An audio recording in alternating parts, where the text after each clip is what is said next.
IB Nation, welcome to another edition of the Irish Breakdown podcast. It is Thursday. It is post-signing day, Ryan. Ryan has recovered as best he can from yesterday's marathon show, and what a great show you guys had yesterday, Ryan. That was awesome with you and Sean and then all the players and family members. And you're going to hopefully – we won't drop names because, you know, sometimes we drop names and people don't show up. But tomorrow's recruiting show will also have some names on it. We'll have some people there, and we'll have you'll have some interviews, and then you and I will do a recruiting mailbag afterwards. Today, we are not going to do a mailbag, just to give everybody a heads up right away. Ryan, we are going to break down the 2024 recruiting class. Then we'll have another topic coming up here in a couple hours that we'll dive into. That'll be recruiting related, but not about this. But we're going to take a deep dive into, just analysis of the 2024 class. And at the end of the day, answer the question that is always the one question about a Notre Dame recruiting class. Did they close the gap? And we'll talk about that as well. And so how we're going to do it, Ron, we'll just do kind of like a class overview.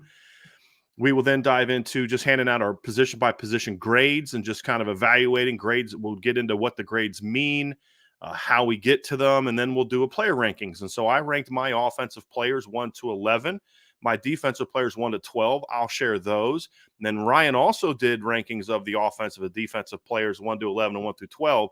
And instead of doing like a back and forth, here's mine, here's yours, here's why I like mine, here's why I don't like yours, it'll just be more of explaining what we have. And then we may talk about, just if I see some that are like real different from mine, I may ask you to dive into it just so people can explain. So it's not so much a debate, but just to give different perspectives. And there'll be a lot that we agree on. There's only a few kids, I think, on each side of the ball that we have somewhat of I'd say substantial difference of opinion, maybe 1 or 2. Most of them are like, I have them 6, you have them 8, I have them 1, you have them 2, something like that. That's normally how our disagreements are, or differences of opinion are. So we'll dive into that. That'll be really fun as well. And then, of course, we'll have other stuff coming up. We may, depending on how we are time-wise, we may do 2-year grades today, but that'll be kind of a later show as well, just looking at how you grade the 2 classes together. I'll have something for that on the internet as well at irishbreakdown.com. So, Ryan, just first of all, glad you recovered, podding like a champion today, right? Coming back after a 5-hour show. I know how hard that can be. Yes, but it's exciting to do it because, look, when you've got something exciting to talk about, it makes it easier to do it.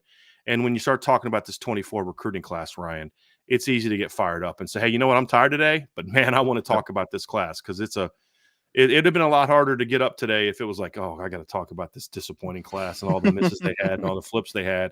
I'm serious. Yep. But when it's like, dude, this, I'm watching, just going through film again last night, just making sure, because I did my final grades and stuff. I just want to make sure, okay, do I feel really good about this grade where I have a guy? Sure. Again, this class is really good, man. It's a really good class. It is. And I think to your point, I think the best part of the site is, at Irish Breakdown, is that it's very analysis driven, obviously, right? And we're not just putting out numbers and putting out, opinions without kind of backing things up, right? And yesterday's signing day show was much more about the individuals, the people that were celebrating their day, the recruits that were signing, the families that have been a part of the support system, the coaches that have been a part of the support system, and celebrating their accomplishments. Today is much more of the analyst hat on, right? We're going to talk about what makes this class special potentially. We're going to talk about the spots that we still have question marks. We'll talk about the players in specifically about their strengths and their growth as seniors. And I think that this is one of the best, I think it's one of the best podcasts that we do every single year, because now this is about, we have an end result. There's no more speculating. There's no more guessing. We know the 23 players that are a part of the 2024 recruiting class for the Notre Dame Fighting Irish, and how does it all fit together? And I think that just on a broad spectrum analysis, it's a very talented and toolsy group, in the sense of, we're going to talk a lot today about floor and ceilings at points. And I think the biggest thing that I take away from this class is that Notre Dame's sure shot for the ceiling in this class from just a talent perspective, right? There are some players that we're going to look at and say, there's a lot of work that needs to be done. There's a lot of development needs to happen, whether it's physical, technical, or anywhere in between.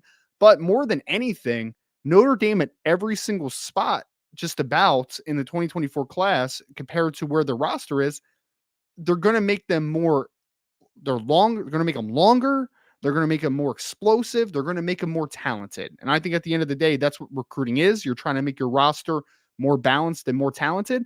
And I think Notre Dame has a chance to do that, Brian. Now it's going to come down to development like it always does, right? And coaches doing their job and putting players in proper position.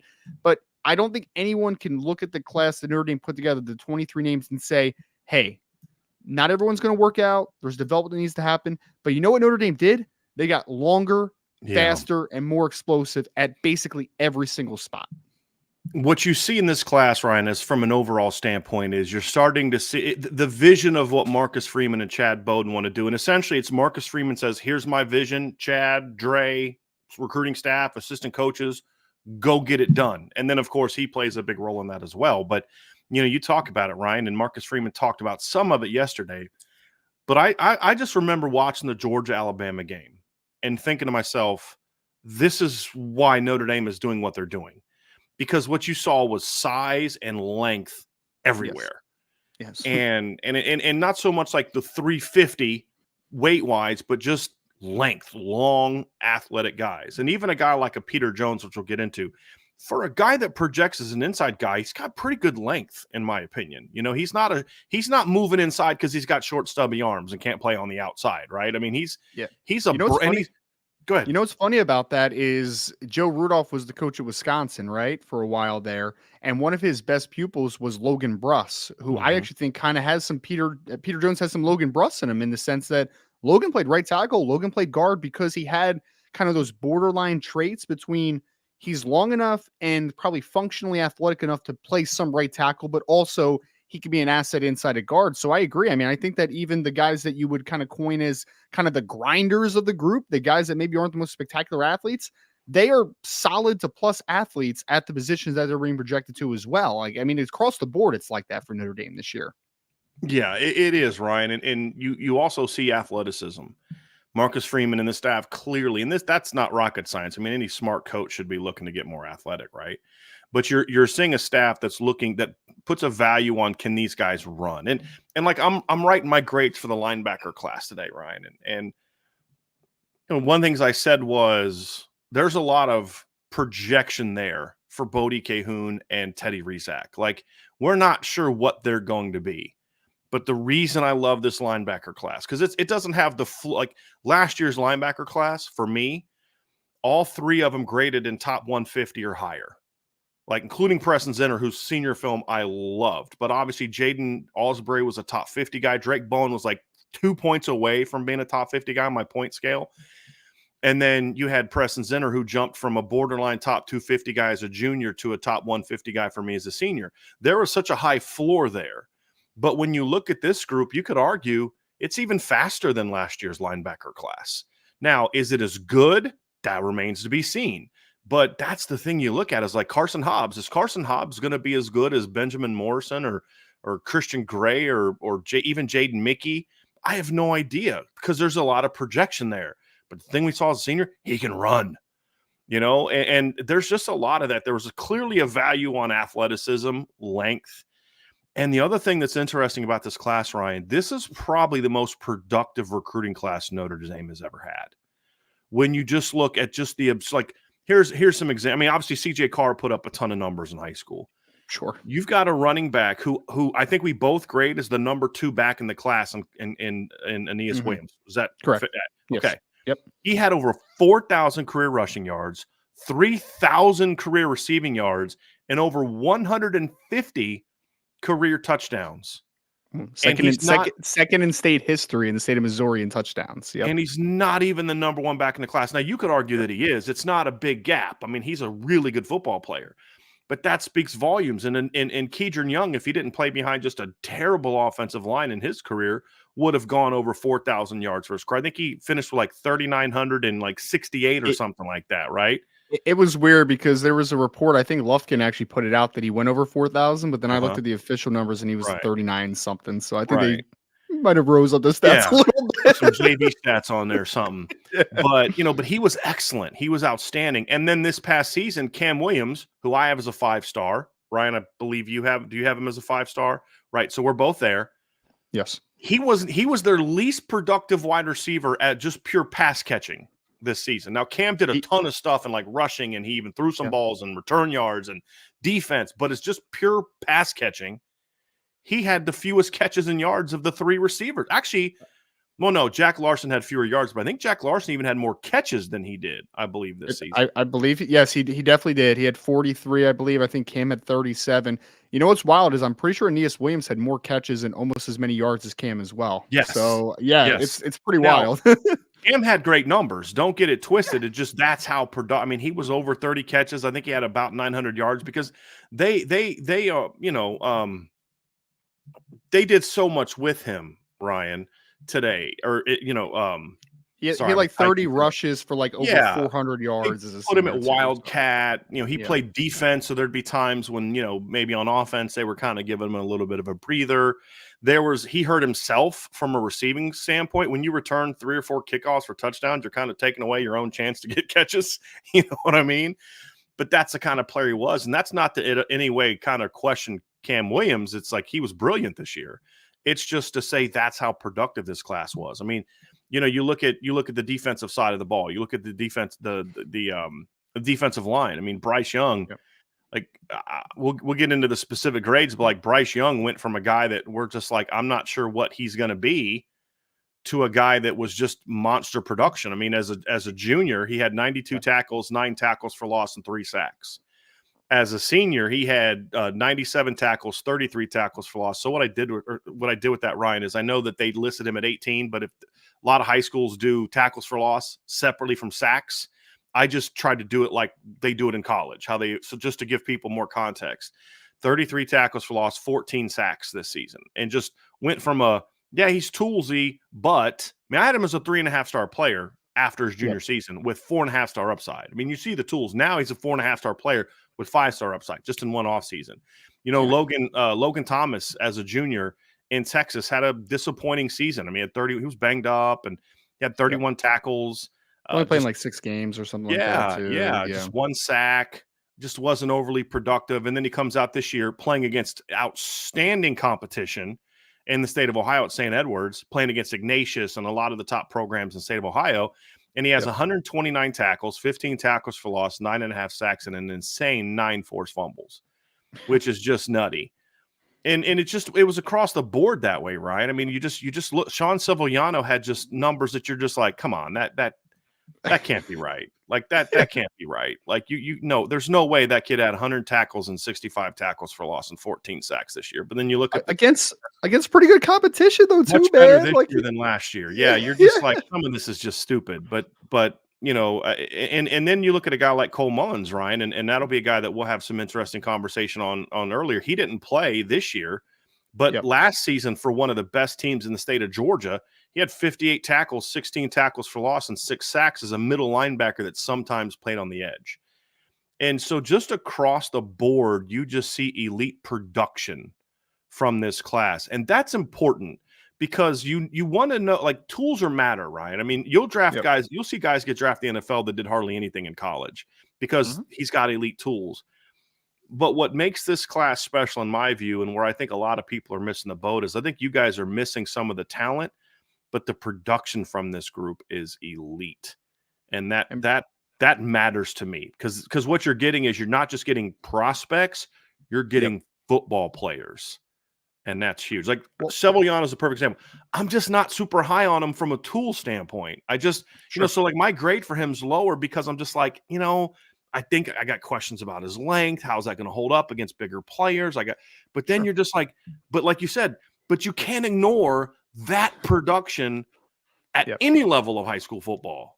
Eight tackles for loss against Miami Palmetto. It's like, Miami Yeah. Palmetto's a very good team. Like they have a lot of talent. So I mean, that's where it always is fun from the production side of things. Cause I mean, you even go to like a Bodie Cahoon who had 203 tackles this past year. And we had his defensive coordinator on yesterday, Lee Johnson, where he basically said that he couldn't believe the numbers they were coming up with, but he would go back and watch it. And he's like, I actually think I may have shortchanged him a little bit in some Yeah. areas. Like, it is what it is, man. And I think the key part, though, is that if guys are productive against really good competition, that usually translates, man. Like, You're that right. usually does. The area that's difficult with evaluation sometimes, and goes from high school to college or the NFL draft side of things, is when guys are super productive but not against great competition.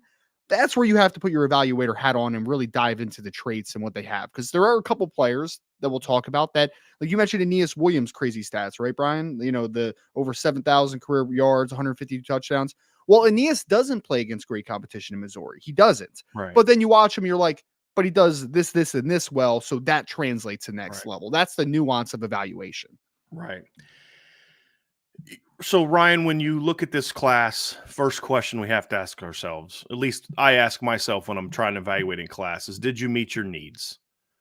And the thing that's been really impressive about this is the second full class. Now, something that the media session yesterday said, this is your first full class. And the point that person was trying to make was like that class they fully got on, for 2 years they were on from really start to finish. Last year's class was a full class, but you had some new staff members. Some of those guys still got offered by, the previous coaching staff and things along those lines. So, but they're both 23 and 24 are truly full Marcus Freeman classes.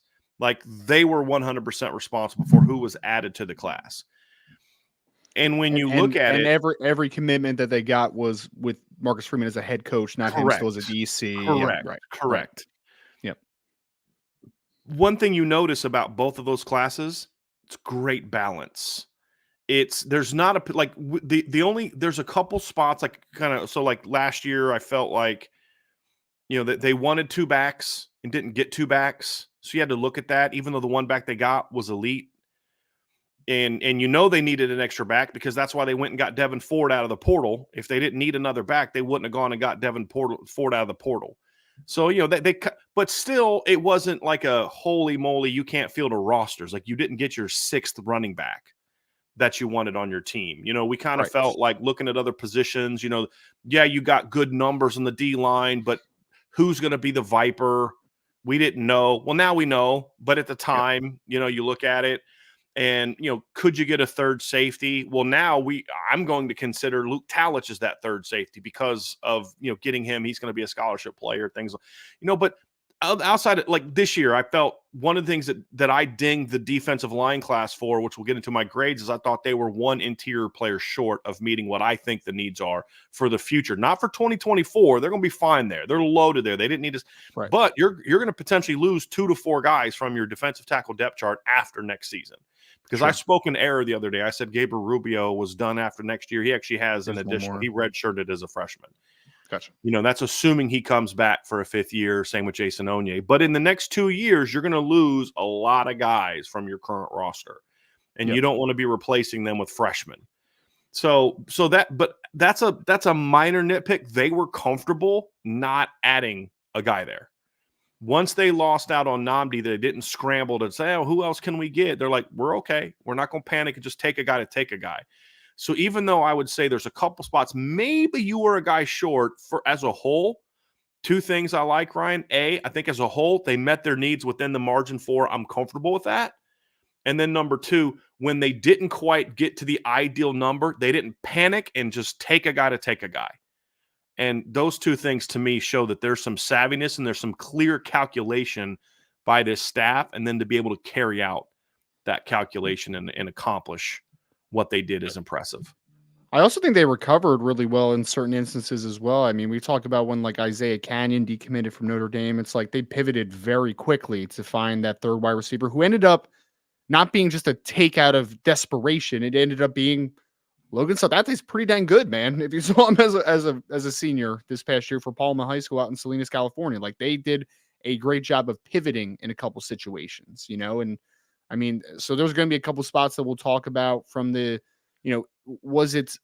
did the talent need hit exactly what you needed it to be? Yeah. Is there still some questions? Like we'll talk about that, but ultimately I think it was a very crafty cycle by the recruiting staff in Notre Dame and the coaches, because I think that they were composed the whole time. There wasn't panic at any point in this recruiting class. It was like, I remember, because you remember when Isaiah Cannon decommitted, everyone in this space, from the fans' perspective, they're all like, "Where do you go now? Do you go get Jason Robinson again? Do you try to do this?" Because at that point, Jason Robinson had already committed to Washington, and that was the other guy that we had talked about that like Notre Dame was recruiting for a while. So it was like, what wide receiver do you go to now?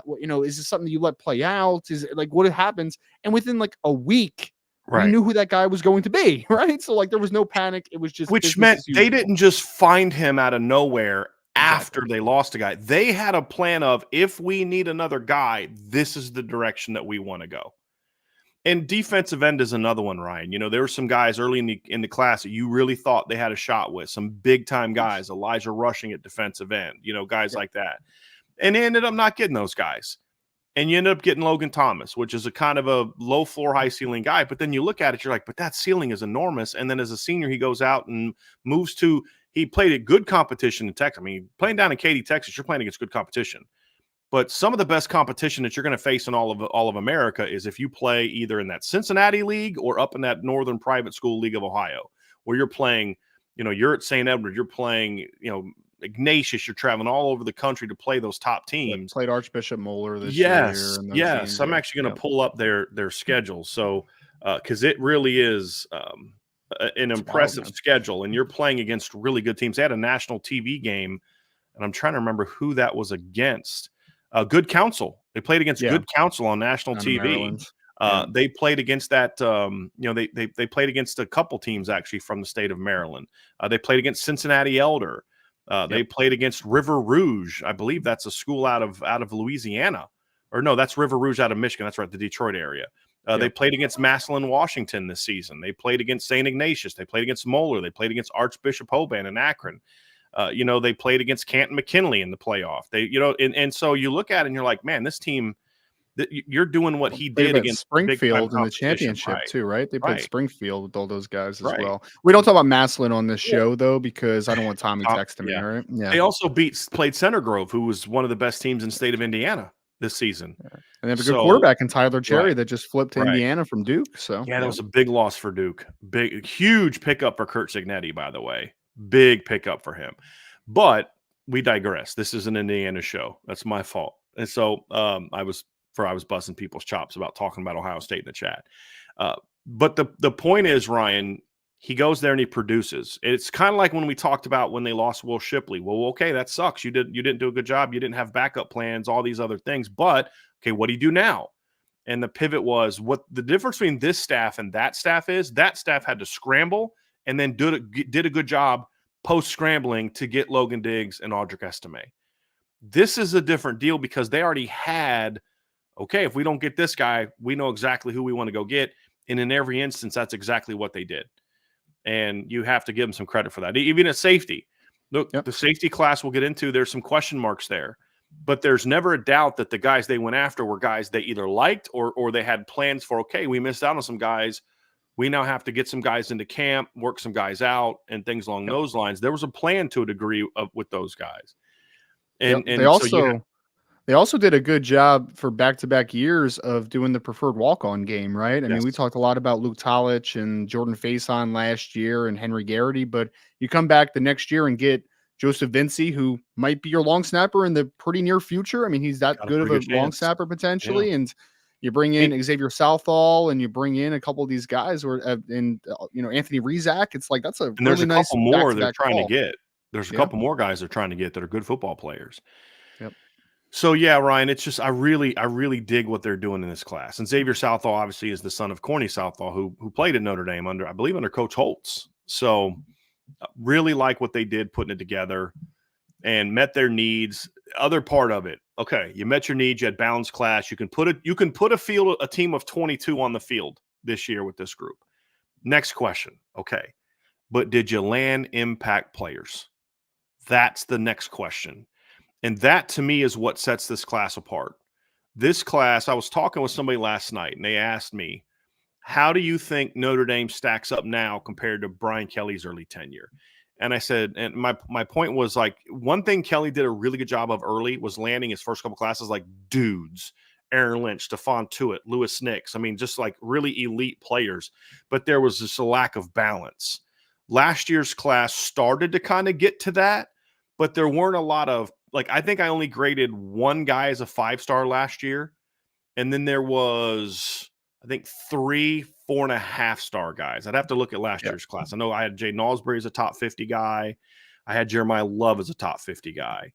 I actually think that was it for my top 50 guys last year. Charles Jagasaw? Did Jagasaw was my 5-star. He was a 5-star. Oh, he was your 5-star. Got it. He was my 5-star. And I'm trying to look at let me just pull up the class rankings, because I know that I had only so 2 guys. My number 3 guy was Jaden Greathouse. He was a top 100, so I didn't have him in the top 50 on offense. Okay. And then Christian Gray was my number 2 defensive guy. He was also a top 100 guy. So I only had 3 guys that were in the top 50 and only 1 that was 5-star, and I was a lineman, which, Notre Dame kind of does that. The difference this year is they did land a 5-star lineman again on my board. That's Gilby Lambert.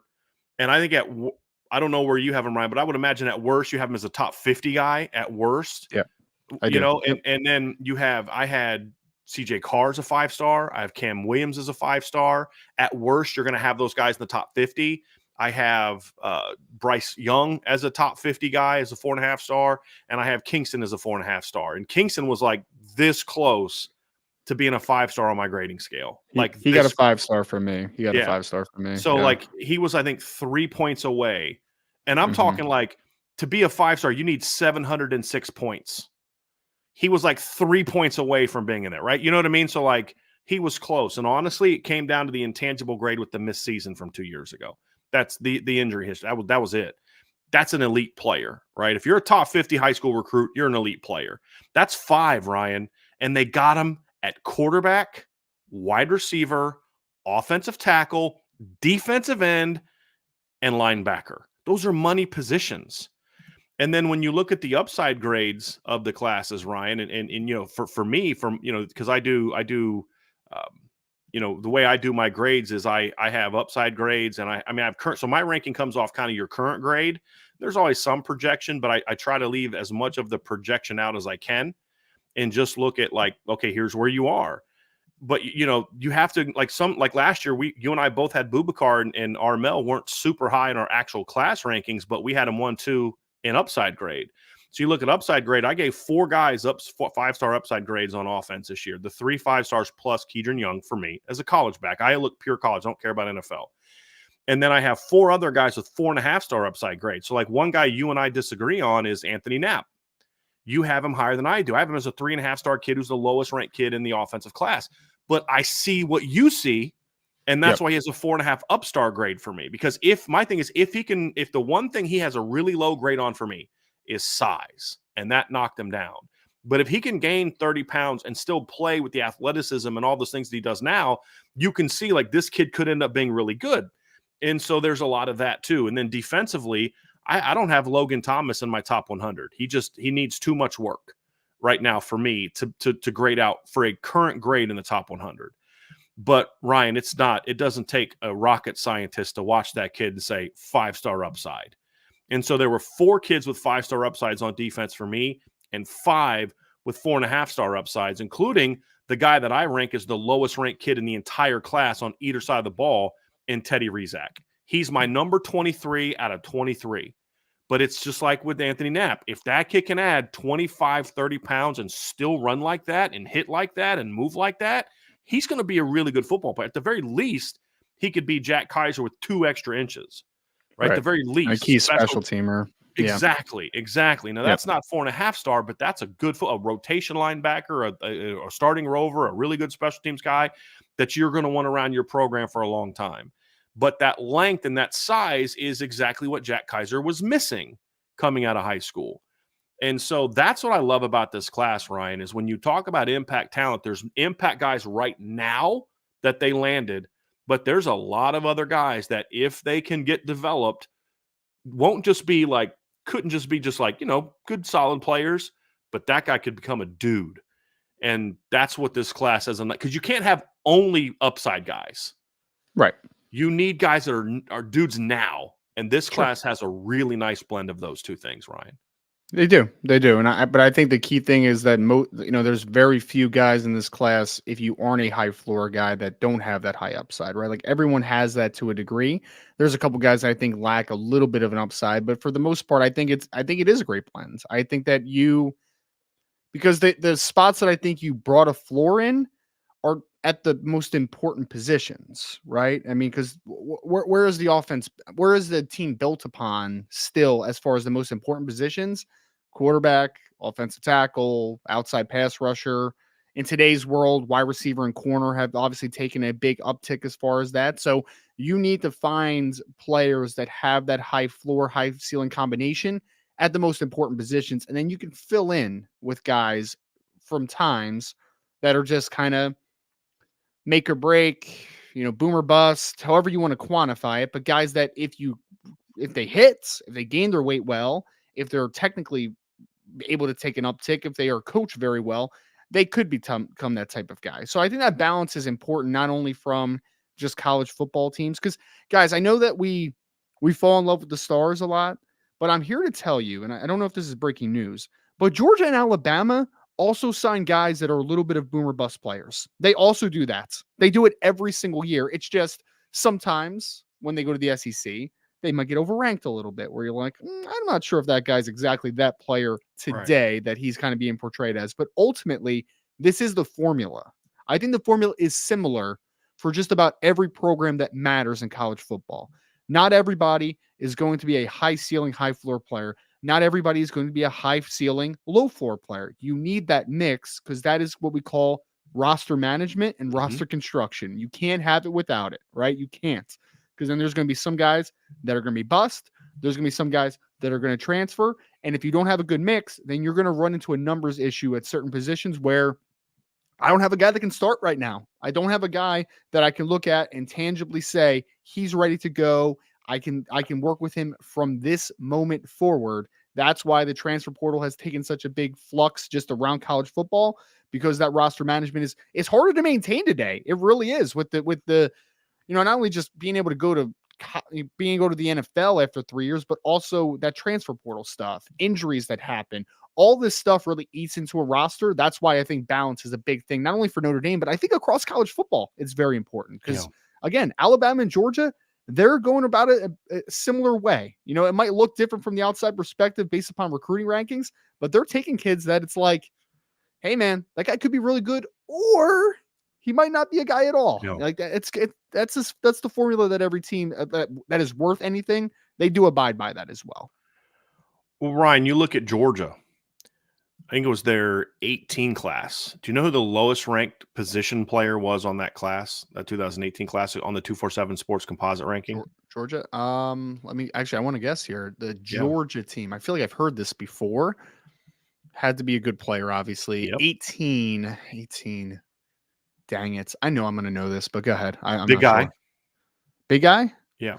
Jordan Davis. It was Jordan Davis. Yeah. He was there, and he was a 3-star. He was their lowest ranked recruit. Yeah. Their second to lowest recruit in the 2020 class was Ladd McConkey, who wasn't even good enough to get into the top 1,500.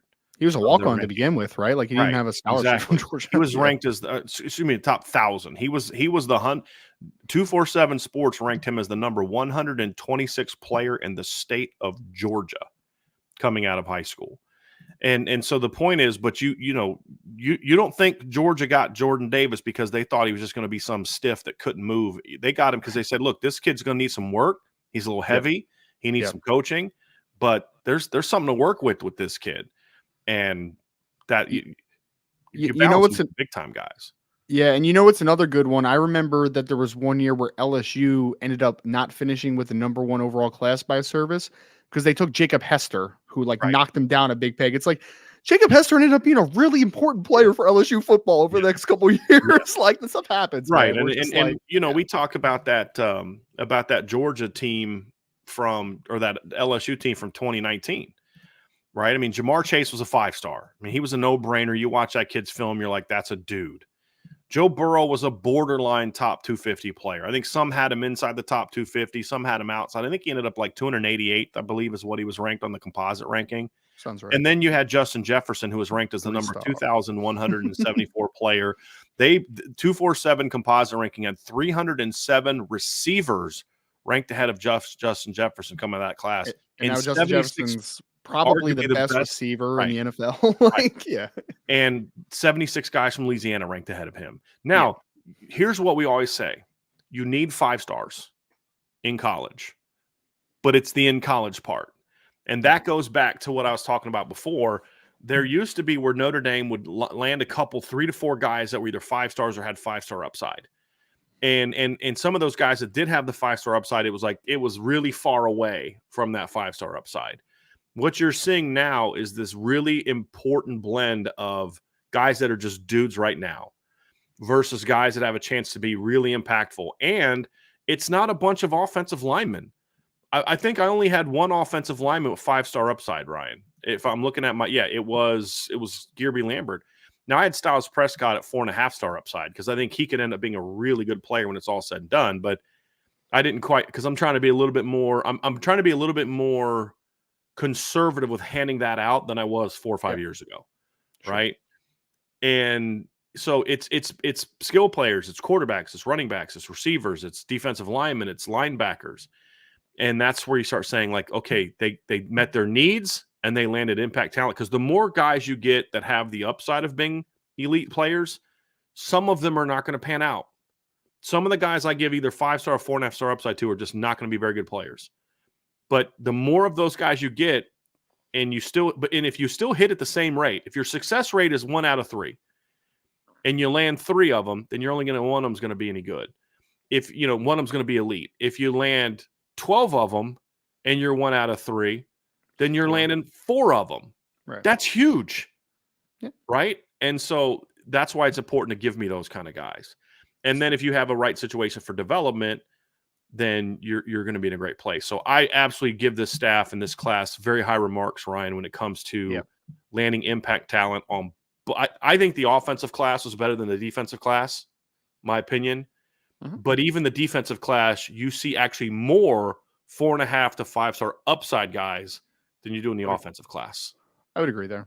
And I would just say this is why I was for, a transfer portal quarterback this year, for instance, right? Is because the more talented players you put in the room, the better odds you have that the room is going to be good and that you're going to get a player that is able to be that type of guy, right?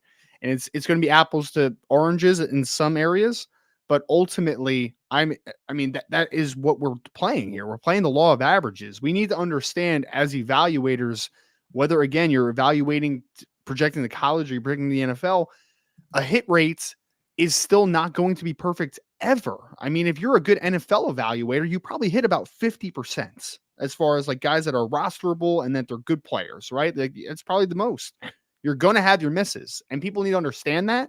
And I know everyone just likes to hold misses above people's heads. Like, oh, you told me that guy was good. Sure, man. I mean, show me the other 16 people that I said were going to be good that ended up being good. But that's a different conversation for another day. Regardless, though, get as many talented football players in a room as possible, and you're going to be much better off. That's law of averages. That's widening the margin for error. Whatever cliche you want to throw out there, that's what that's for. That's why you do that, right? That's why roster additions and construction is so important. I'm not filling gaps with guys that I don't believe in, that I don't believe in their talents, right? And I don't think Notre Dame did that this year, Brian. Like, I don't think they did that. I think they filled gaps per se in the recruiting class with guys that they say, that guy could be really good if we coach him up. That guy could be really good. Yeah, maybe he's not a day one starter. Maybe he's not a guy that could even help us in 2024 in any capacity. But you know what? If our coaches are worth anything, they're going to be able to get the most out of that guy. They're going to be able to do it. So, filling in gaps with talented players is I think that's how I would phrase this 2024 class, man. Like, there's talent everywhere. If this group hits, I think they could be better than 2023. I think in a vacuum, 2023 would rank higher for me. Agreed. But if all 2024 hits their ceilings, though, that's the more impressive, talented class, in my opinion, potentially. Agreed. More upside. Yep. Like Ryan, here's a perfect example. Bill Polian, Hall of Fame GM. I was looking at his success rate with first round picks, and it was nuts. He was with the Colts from like 98 to 2009. He Yep. had a string of first round picks. This is in order of who he had: Peyton Manning, Edgerrin James, Rob Morris, Reggie Wayne, Yep. Dwight Freeney, Dallas Clark, Bob Sanders, second round pick. They didn't have first round that year. Marlon Jackson, Joseph Adai, Anthony Gonzalez, and then his last one was Donald Brown. So like not as many at the end of it, Sure. but like that. But here's the deal: there's a lot of teams that can stack first round picks like that and never win Super Bowls and never make it to Super Bowls. It was all the other complementary pieces around that as well, and that's the final piece to me. Yes, they've landed impact talent. And yes, Bill Polian was able to bring in like great players. Like there was like, I mean, that 7-year stretch of first round hit rate is, I mean, even Rob Morris, I believe, was a pretty good player until Linebacker, right? he got hurt, right? Yeah, the Rob kid from Morris? BYU. Yeah. I think he had some injury. He was a good football player, but I mean, you're Peyton Manning, Edgerrin James, It's pretty good. Rob Morris, Reggie Wayne, Dwight Freeney, Dallas Clark.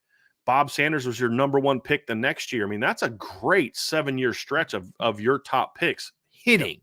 Yes. But that's 7 out of 22. And you've got to be able to build the team around them, and that's the difference, right? It's those other complementary players, and that's the final piece to this. I love the depth of this class. Yep. I mean, there are years where, I mean, I have Anthony Knapp as the lowest graded player in the class. There are years where Anthony Knapp would have been a middle of the pack player with the same grade as he has now. That's where you want to be. Where if that's the worst guy in your class, or if you have Logan Saldate as the lowest ranked guy in your class, I don't know who's your number 11 in your class, Ryan. My number 11. That's a great question. Let me pull it up. My lowest ranked guy in the class on either side. Are you talking about offensively? Offense, yeah, for offense for now. Styles Prescott, actually. Right, that's a guy with some tools. Yes, I mean, it's the same point that I'm making about Anthony Knapp. If that's your lowest ranked guy, that says more about your class than anything else. If I had Ben Minnick as my lowest ranked guy in the defensive class last year, I was a 4-star recruit. Talented kid, yeah. You know what I mean? Like that. Yeah. That's where you want to be, and that's what this staff is doing. It's not just that you're landing, you know, because like if you look at, I'll give you a perfect example. I'm gonna talk to you about the Notre Dame 2011 recruiting class. Okay. Right. And this is going to give you a perfect example of what I'm referring to. Okay. So Notre Dame comes out that year and they sign Aaron Lynch, 5-star defensive end, Stephon Tuitt, 5-star defensive end, Ishaq Williams, 5-star defensive end. They signed Ben Koyak, highly ranked player, Matt Hegarty, Eiler Hardy, Ben Council, George Atkinson, DeForest Daniels, Troy Nicholas. But then you look at the bottom of the class and you're like, okay, Jaylen Brown, Brad Carrico, Chase Hounsell, you know, Josh Atkins, may he rest in peace, Anthony Rabasa, Tony Springman, some guys that you just knew were going to be career. Connor Hanratty was another one. You're like, come on now. Now, some of their lower ranked guys ended up being pretty good. Nick Martin ended up being a pretty good player. They had Cam McDaniel in that class. Matthias Farley ended up being an NFL football player. You know, so there was this big gap between what you had at the top and what you had at the bottom. And to me, when I look at the bottom of the class for me, and my bottom 5 as far as lowest ranked players is Anthony Knapp, Teddy Rizak is at the bottom for me. It's Teddy Rizak, Sean. This is from the bottom up. Sean Sevillano, Tabron Benny Powell, Anthony Knapp, and Logan Saldate. That's my bottom 5. No, I'm sorry. Carson Hobbs. I have Logan Saldate higher than Carson Hobbs. That's the bottom 5 guys in this class, Ryan. I have Carson Hobbs as a 4-star top 250 caliber prospect, and he's in the bottom 5 of this class for me. Mm-hmm. That's the important thing, because you can't just have a couple guys, because when you get to the postseason, you're playing Georgia, they'll match you 5-star for 5-star. Guaranteed they will match you. Bama will match you 5-star for 5-star. Ohio State will match you 5-star for 5-star. The key is, can you go, where are you 7 to 22, 7 to 30? Because you look at Notre Dame, Bama 2012, perfect example. I'll take Notre Dame's top 5 players on that team and stack them up with Bama's top 5 players and say, let's have at it. You're talking about a Hall of Famer at at offensive line and Zach Martin. You're talking about one of the best tight ends that Notre Dame's ever had in Tyler Eifert. You're talking about Manti Te'o. You're talking about Stephon Tuitt, and either whoever you want your fifth to be, whether it's Lewis Nix, whether it's Capron Lewis Moore, whether it's whoever you, TJ Jones, whoever you want it to be. I'll take that 5 and stack it up against Bama's 5 and say we can have a conversation. The difference in that game was like 7 through 30 wasn't even a conversation about who was better because they had 2 or 3 Stephon Tuitts and Notre Dame had 1. You know what I mean? They had 2 or 3 impact players over here where Notre Dame had 1. Right. And that's the final piece of this class, Ryan, that you have to look at and say the depth that Notre Dame has brought in for now 2 years in a row is different than we've seen since Lou Holtz was the head football coach. It just is. Yeah, I think the depth and also I think how the depth fits together is a big thing as well, right? Because I mean, we talked about it a lot yesterday on the show, and I think you were on for part of the conversation, but like Leonard Moore and Carson Hobbs, I think fit really well together. I think the offensive line could potentially fit really well together. I think the defensive end position can fit really well together potentially. The linebackers can fit really well together, which will obviously break down a little bit more in depth. But I think not only just from quality of depth, but I think the quality of depth that can also play together. They can also fit together. It's not a square peg in a round hole. You know, you didn't like the example I gave yesterday was I didn't get 2 just strictly boundary corners that can't play to the field this year in the 2024 class. I think you got 2 guys that could potentially play a little bit of both. You know, like you have at least one guy, in my opinion, that could play boundary and field potentially on the next level. So it can also fit well together, right? Because I think that the biggest mistake that you can make is like even guys that can put together really nice depth as far as like quality players, if you get a bunch of the guys that are just too similar or guys that don't fit, you can't play multiple positions or at least project to a different position, then you're clogging up your roster with guys that don't fit well together either. So I think the quality of depth is also very representative by, you know, like Bodie Cahoon, Kingston Viliamoasa, and Teddy Rizek. They can play together. Yes. They're completely different players. They're all so different. Carson Hobbs and Leonard Moore are very different players from one another. They can play together. The safeties can potentially play together. Like they can all play different roles for you offensively and defensively. And I think that's when I look at it and I say that team not only got a lot of depth talent in this class, they also got guys that conceivably could play together, which matters.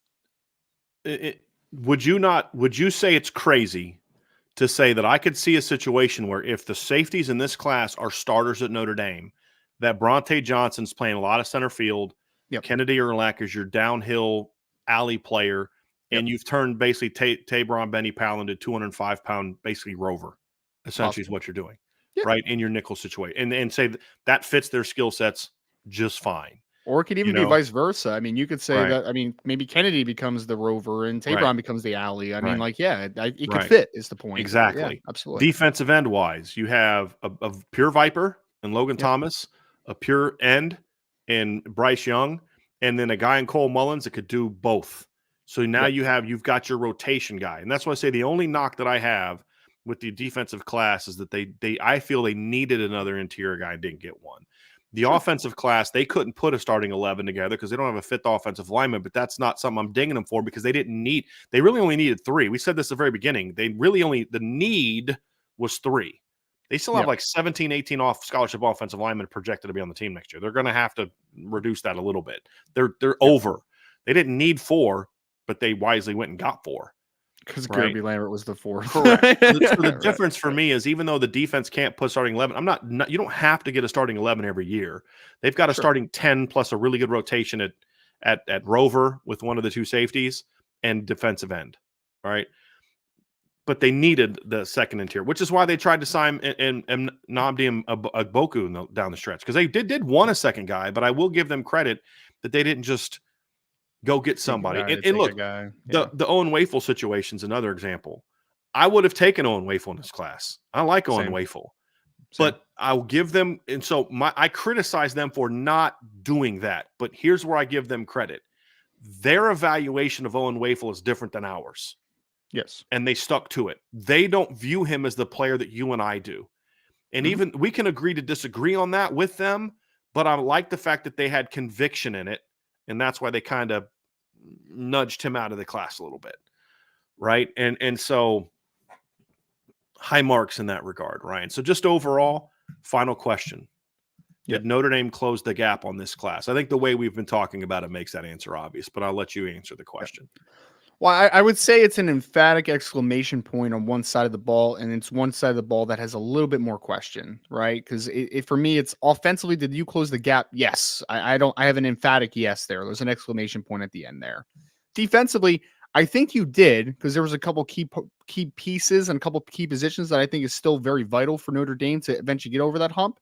But there are a lot more projection on the defensive side of the ball than there is on the offensive side of the ball. So I look at that and I say, I think they did, but it's going to be about development that is going to be key for the defensive side of the ball. But offensively, I just think it's a no-brainer. Like, you had so many floors compared to ceilings as well on the offensive side of the ball.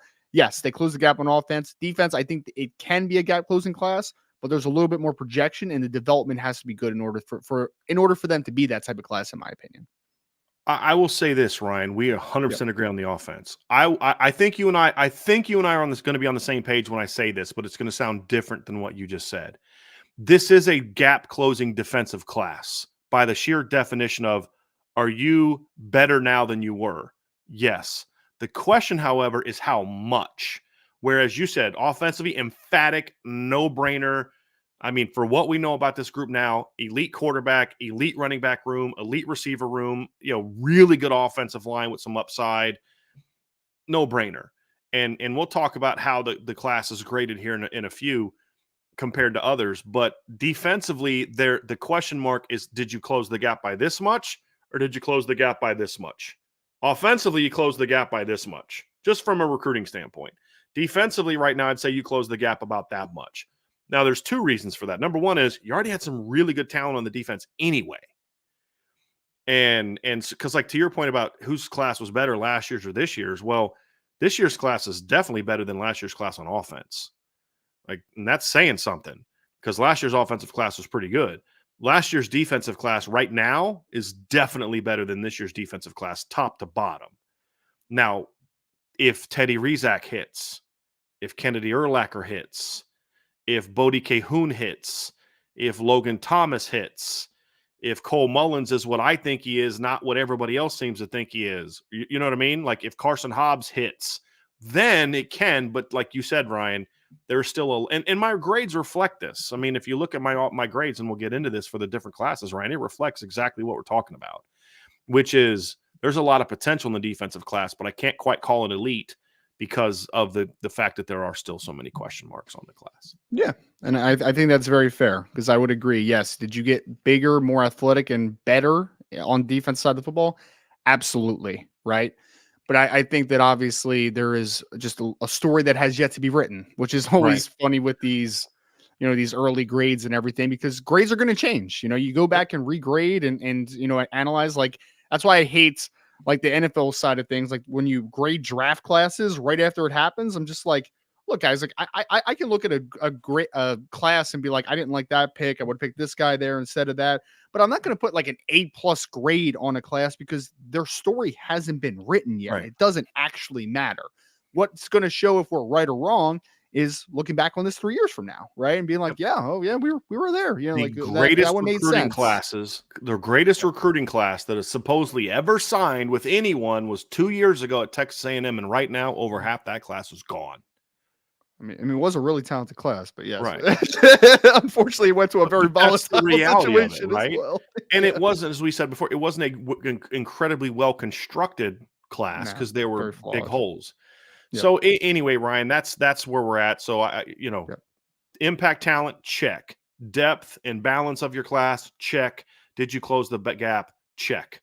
Notre Dame made themselves better with how they recruited this class. Now it's about, do you have the proper staff in place to coach it up? That's where Notre Dame is at. Agree. Part 2 of our show. Before we get to part 2 of our show, Ryan, just wanted to remind people, do us all a favor, folks. Hit that like button, hit that subscribe button, hit the notification bell, share this podcast. And if you have not done so, you are missing out on the message board. I promise you, a lot of good stuff over there. We're going to have even more as we get into the 2025 class. It's going to be a lot of fun. So let's move on to part 2, Ryan, and we're going to kind of grade the position groups, and we're just going to kind of go through these, and we'll go offense and then defense. We'll go offense overall as a whole, then we'll go position by position, and then defense as a whole, position by position. And just offensively, Ryan, we talked about this in the first part of the show. This is without a question, gap closing class. And I'll be honest with you, uh, could you convince me that maybe there's another class that's better? Sure, of course you can. I mean, there's really, but you're gonna have to do some convincing. I will take this offensive class and stack it up against, just as a whole, and stack it up against anybody in the country. Because what Notre Dame did in this class, Ryan, is kind of what we talked about. They hit home runs at the money positions: quarterback, wide receiver, left tackle, or offensive tackle. And then I don't think running back is a money position, meaning like you don't have to have a great running back in today's game to be great, but they're going to have the potential to have great running backs because of the way that they recruited, not even just last year with Jeremiah Love, who's a dude, but just looking at this year's class. If Notre Dame's running back room was just terrible, and it looked like it did in 2019, where you had like Tony Jones and Kyron Williams, and then like, who was it? It was like Sebo Flemister and Jameer Smith. Like, we went from that to this. But if this was a situation where, there was a year where Cam McDaniel, love Cam McDaniel, great guy, he should never be your leading rusher. That's kind of where they were. And now you look at it now where it's like, you're not just assuming that one of Kedron Young or Aeneas Williams are going to be your number one or number two. Says a lot about where they are. This is a great running back room. And I mean, I'll stack this offensive class up against anybody in the country right now. Yeah. I mean, if I had to put a letter grade on it, I would give it an A, right? Because I think that A pluses are hard to achieve, right? Because that means that you are pretty much perfect across the board. There were a couple players that I'll talk about when we get into a little bit of the I do have question marks on, but like for the most part, 100%. Like, you got one of the top quarterbacks in the 2024 class, a guy that can stack up against pretty much anyone.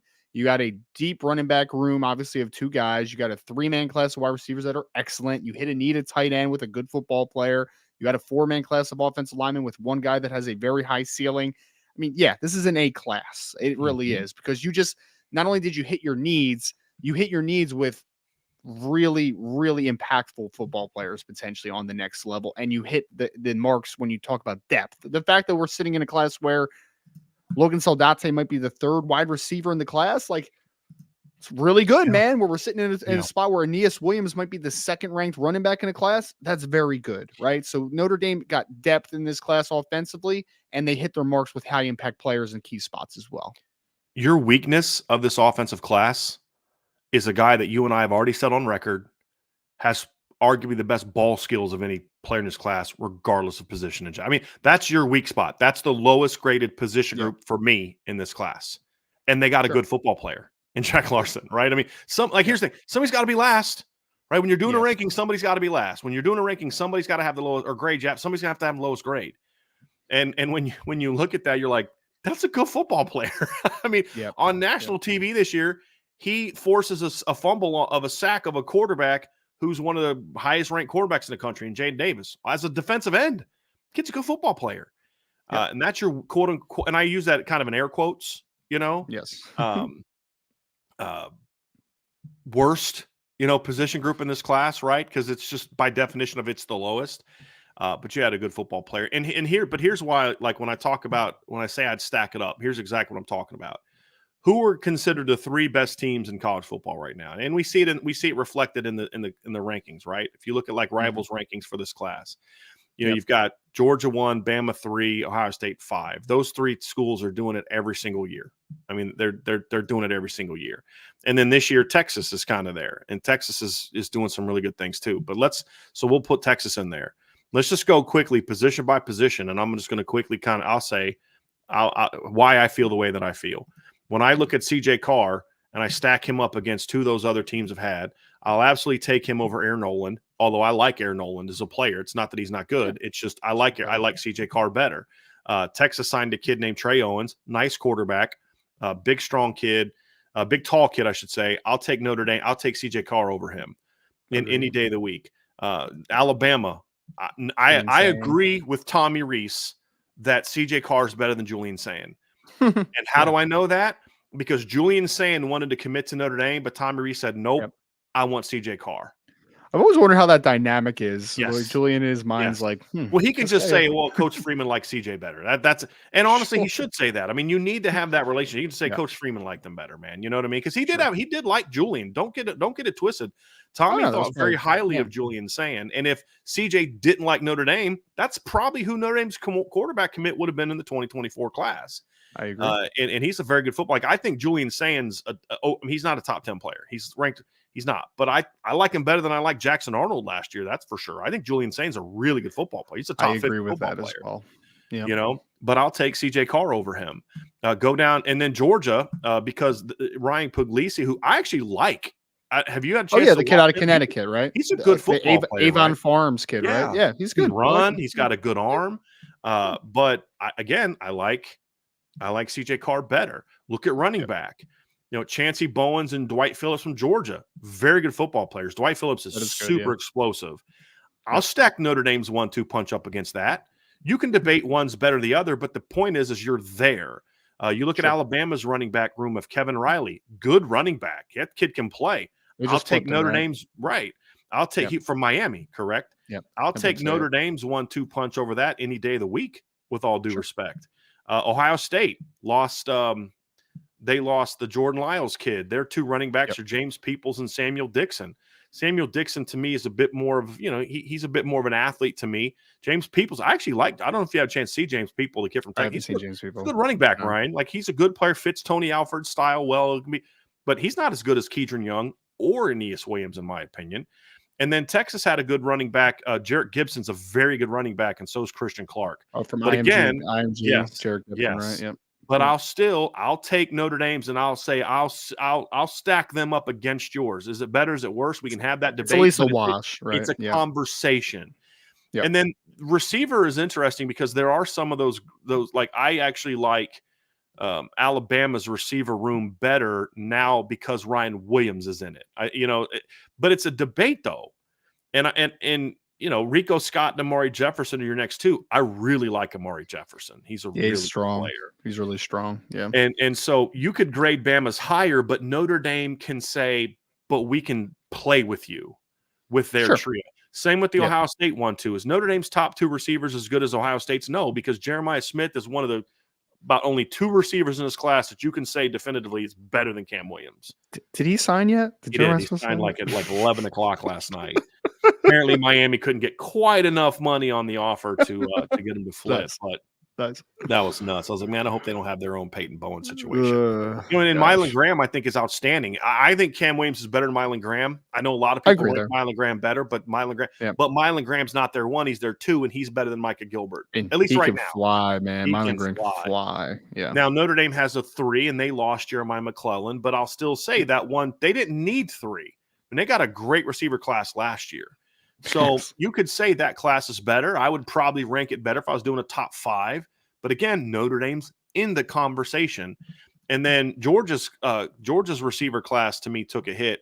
Nitro Tuggle and Sokovie White are just not those dudes. And when they lost Nikar, they thought they were going to get Wingo, didn't get him. They lost Nikar, who I liked a lot. I forget where he flipped to.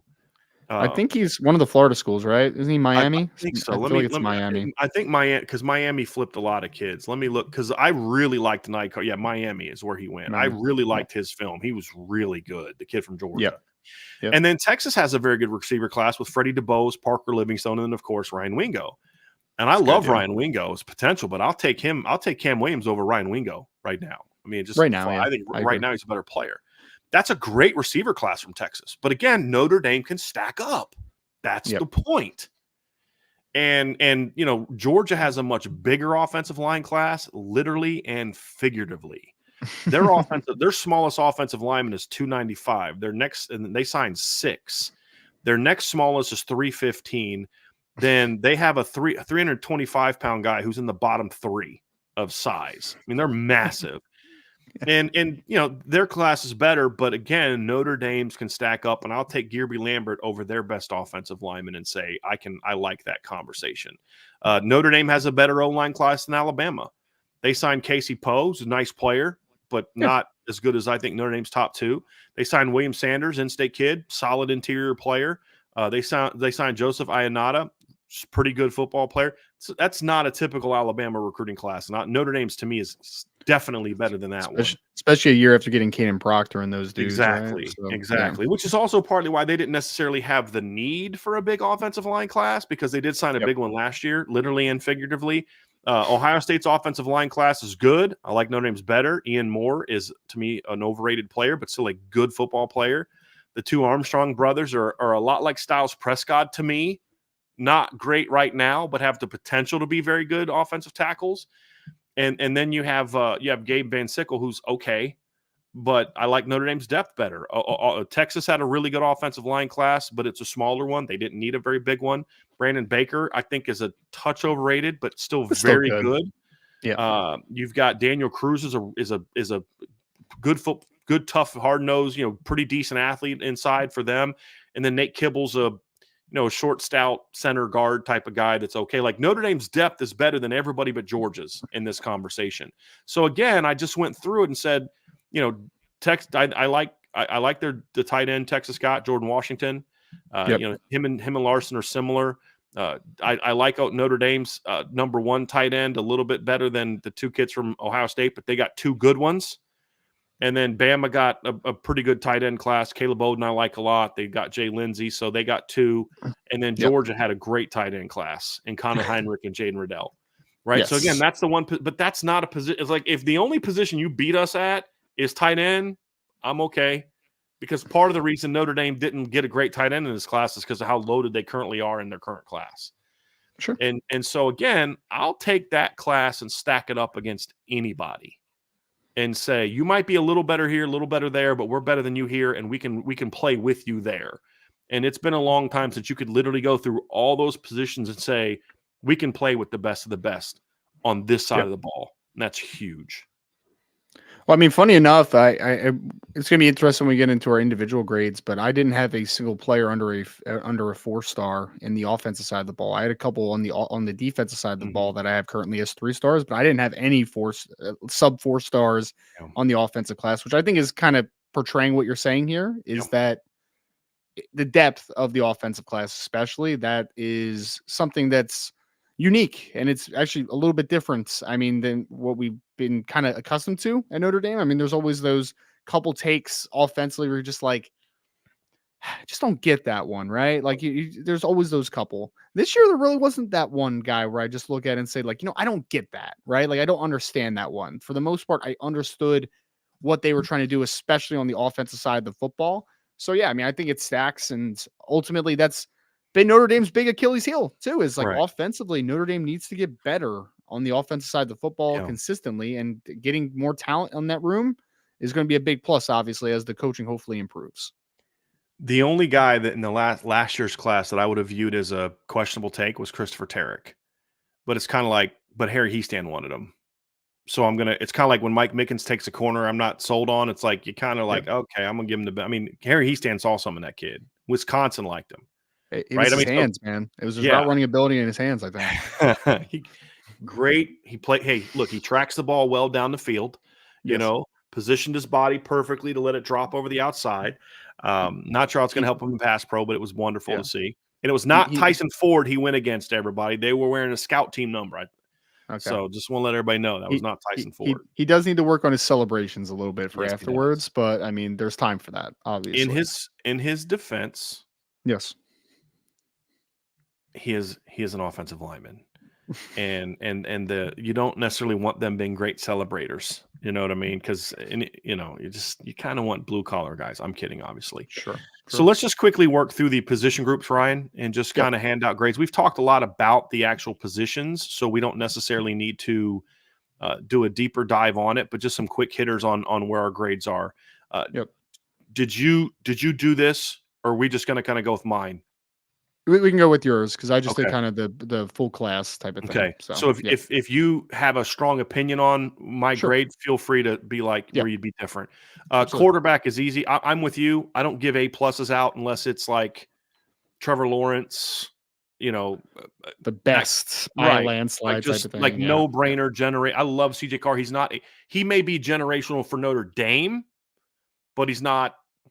You know what I mean? It's not Peyton Manning. It's not like A+ are meant for those type of wow, no brainer type of guys. So Exemplary. exactly, just Yeah. not a typical type of Yes. player you get. Sure. So I went A with CJ Carr. This is a no brainer. You needed a big time quarterback. You got a big time quarterback, and you got a quarterback early, and it can't be dismissed. Kenny Minchie was never going to be able to impact the 2023 recruiting class because he Right. just committed so late. CJ Carr was one of the very first commitments in this class, and that had a huge it's not a coincidence that Notre Dame got a big-time quarterback and just so happened to put together a big-time offensive class. Not a coincidence. And it won't be a coincidence when they do it in the 25 class either. So I go A at quarterback, Ryan. Yep. Running back, I also go A. They met their needs. They got two really good players. I graded Keedron Young out as a top 100 recruit. Aeneas as a top 150 recruit. He was very close in my view. He wasn't many points away from jumping into that top 100 range. You got two guys that can play together, which is very hard to do at running back. Like Bama had a great 1-2 punch last year in Richard Young, and I always forget the other kid's name, the kid from Georgia. Justice Haynes. Justice Haynes. Yep. But you can't really play them together because they're kind of going to do this. They're different players, but they're going to play. It's like Logan Diggs and Audric Estime. They're kind of the same guy, even though they have different skill sets. These are two kids you can flat out put on the field together, and you have to account for both of them in different ways. And so to me, it's a great 1-2 punch. You got a slasher who's two. Did you see what his listed size was on signing day yesterday? 220, right? Was it 220? 225. 225, yeah. Yeah, is what Notre Dame had him at yesterday, which is like, holy moly. And slasher back between the tackles, can hit home runs. Don't see a lot from him in the pass game in high school. Doesn't mean he can't do it. They just don't do it a whole lot. I think he only had like 3 receptions this year. Right. Yeah. So right. Yep. Then you have the other kid who has 3,000 career receiving yards, can play in space. I mean, did you see well, of course you saw it. I know you watch all of Aeneas' film, but like the little wheel route he ran this year in the red zone, and he's like 5'9", 5'10". The quarterback throws, and he just reaches out like with one hand and just snatches it inside the 10-yard. And you're like, dude, come on. My favorite one was still his junior year when he when the guy literally intercepted it and he just plucked it away from him last minute and went for a score. Like, all right. You've got an outstanding 1-2 punch at running back. To me, that's an A grade. And so I forgot to say this. Grades A, B, C, and D and F go like this. A grade is your elite. That position group is you're a college football playoff contender because of that position group. B grade is it's out. Look, you get a B, that's really good. That's a top 15 caliber position group, right? C is solid. You're borderline top 25. D is just it's not good enough. And then F is whoever did that should be fired. Right. I mean, and I've never handed out an F grade, but that's because I didn't cover Tyrone Willingham's recruiting at Notre Dame, because the 2004 class would have got an F at a lot of places. So just so people understand what that means. So go to receiver class, Ryan. I went A- on this one. Let me just explain why I didn't go A. Okay. I think Cam Williams is an elite player. He's an A. I like Micah Gilbert a lot. It's just, to me, to be an A at running back, I think you need like kind of 3 guys that are in that top 150 range for me. And this is why I wanted to give you a chance to speak on this, because I think you have Soldate probably a little higher than I do. So you may actually see it as an A. Just want to be curious about that. But I have Logan in top 250-ish. Okay. And so to me, to be like an A, you have to be like, it's got to be him, and then another top 150-ish, top 100 kind of guy. You only have one top 100 receiver for me in this class. So it's very good, but it's more A- to me, and maybe closer to B+ than it is A. But the presence of a stud like Cam Williams is why it's an A- for me. Even though the other two are very good, but like when I look at like elite receiver classes, Ohio State, for example, 5-star, top 50 to 75 guy, and then Jeremiah McClellan would have been a top 150 guy. That's more of what I would view as an A class. This is just a little bit short, but I think you might see that a little bit differently. Yeah, I mean, we both only have one player that's ranked as a top 100 player, and that is Cam Williams. I'm looking at my grades in front of me. I have him as a top 25 5-star player. Like, he is that dude, in my opinion. The two other receivers, I actually have Micah Gilbert slightly ahead of Logan Soldate, but I both still have them in the top 150, and I think they're both 4-star caliber football players. I mean, ultimately, I think what you're saying makes sense. I would be okay with it being an A-. I mean, nothing wrong with A-. But if my grade was the same as your grade, Ryan, I would have him as an A. I would. Right. Because you don't need 2 5-stars. Sure. right? I mean, you've got a 5-star, a really good number 2 and the other part too is because they do complement each other.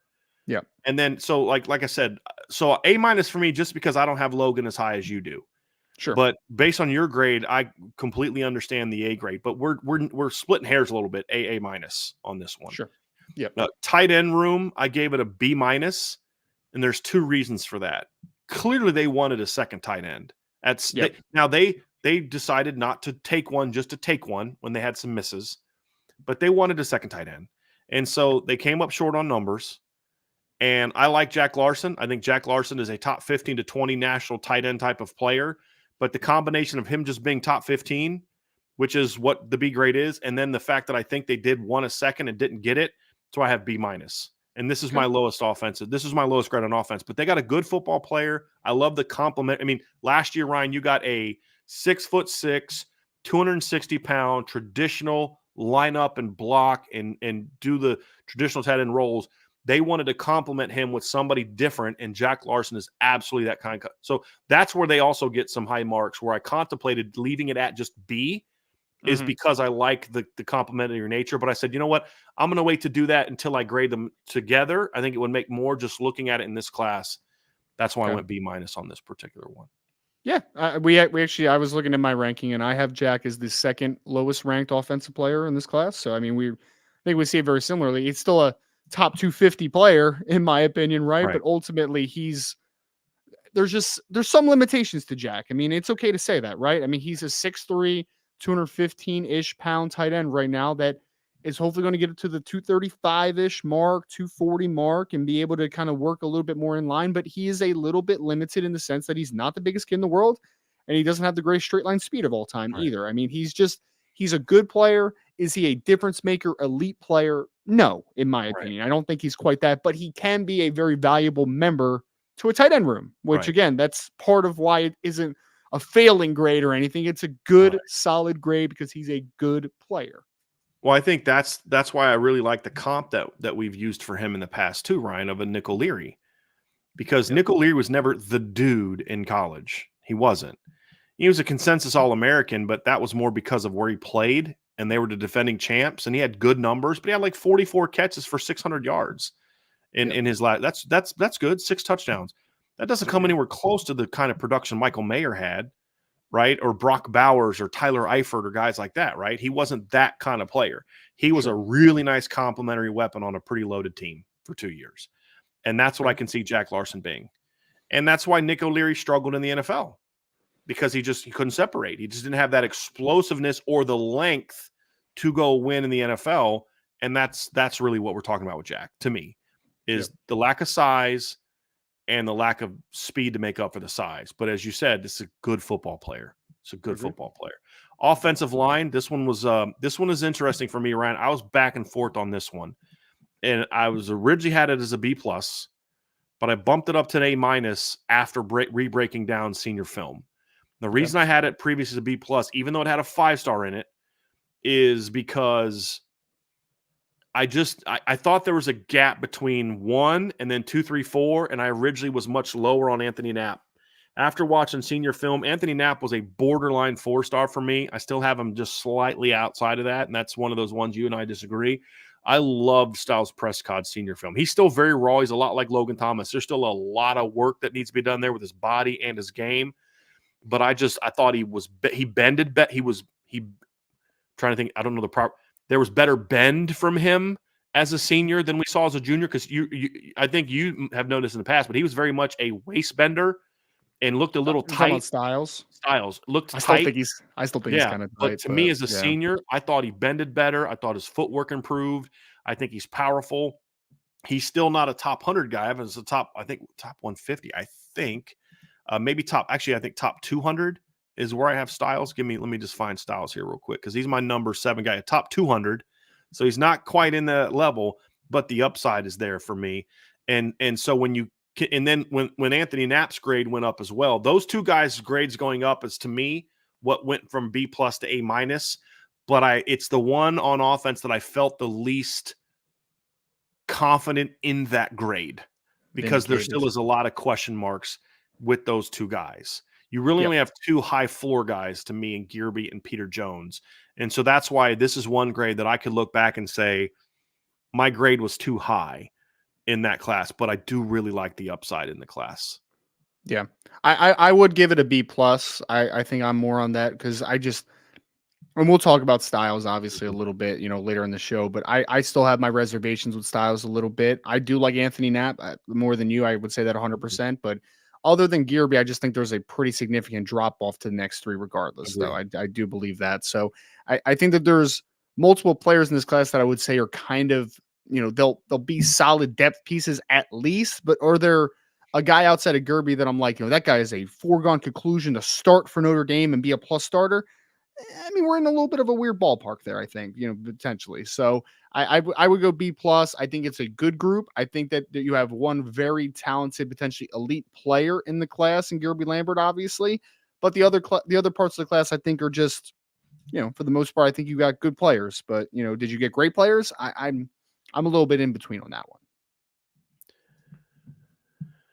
Let's go to the defensive class, Ryan, and talk about what Yep. we saw from the defensive class. Obviously, that's a very high marks. We're talking about B minus, the lows of B minus, B plus, A minus, A, and A is kind of where we were at as far as taking the low between the two of us. Correct? You had receiver at A minus as well, basically, right? So we're Yes. the same page on quarterback A, running Yep. back A, receiver A minus, B minus on the tight end. Yep. And we'll go with B minus is the low grade on that's still very good balance. And it kind of backs up what we've talked about. Defensively, I had a little bit more, Ryan, from position by position, but let's just talk about the overall grade. Yeah. And to me, the difference why I'm just not quite as high on this class is because there is so much quite like what you and I just talked about with the offensive line is true like everywhere on in the defensive class. Even the position that I really like, even Leonard Moore, who I love, is a guy that I'm like, that's not like he's not Benjamin Morrison to me right now. He could maybe get to that level, but I'm not A as foregone confident in it. conclusion. Right. Yep. Right. Yep. He's not the steps in day one like I thought Benjamin was. Sure. And so he's in my top 4 in the class. There's just a lot of projection with this class. And so to me, there's some variation. Overall, I give the class a B, and that's top 15 defensive class. You could argue B plus, but I'm just at B because there is so much uncertainty of who will this guy be. I mean, Yep. let's just say for a second, you and I agree on Cole Mullins as a player.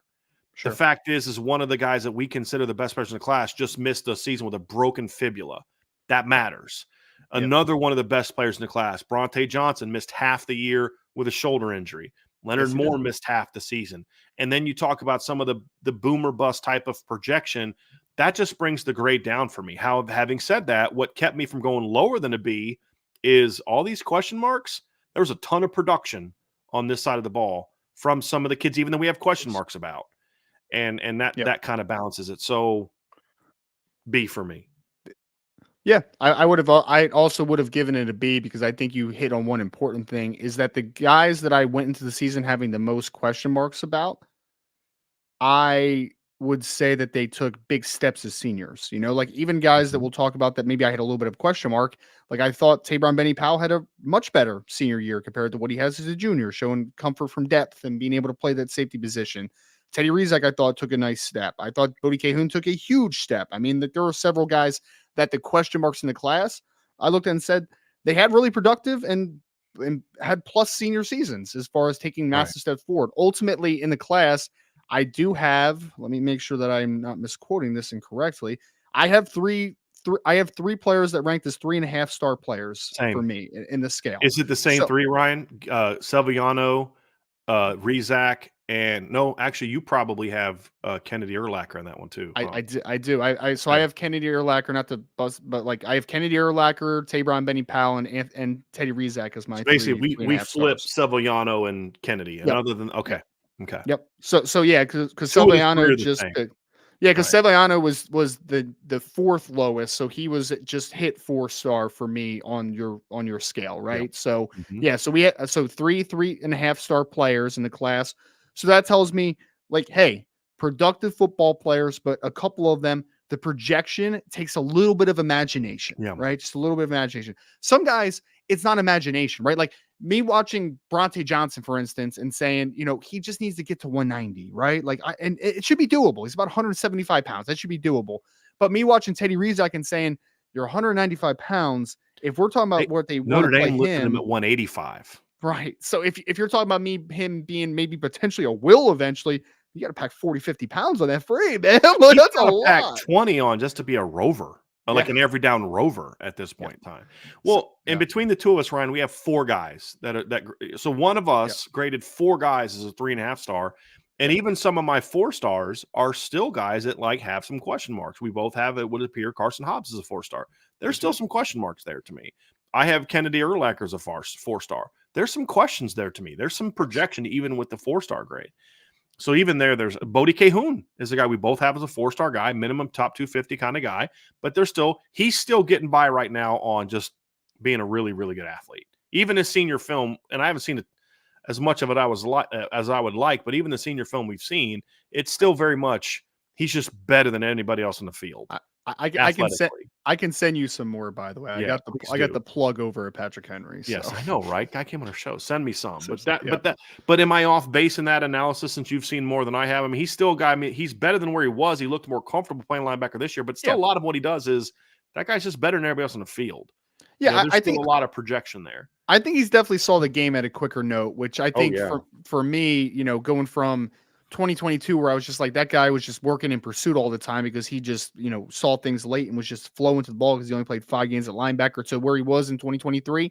That's why I'm more comfortable with that projection though, right? Like I'm more willing to take a gamble on Bodie hitting that upside because I saw crazy growth from 2022 to 2023. I saw substantial growth in that regard. And as a former linebacker, you understand how the lack of experience at that position is even still holding him back to the point where as he gets more and more reps playing that position and more field than that athleticism, and then as the technique improves, and that's kind of why I have him where I have him, and why his upside grade is so high. So I agree with you on that. But there's a lot of projection needed for this class. And that's why, to me, I can say it's top 15. But here's the key, though. It has a chance, if you can hit on a pretty high rate, that this could be a B+, A- type of defensive class, in my opinion. I don't know that it's going to be an A class. I mean, you'd have to hit on everyone that we think has projection would have to hit. And then there'd have to be a surprise, like Sean Sevillano is way better than we think he's going to be.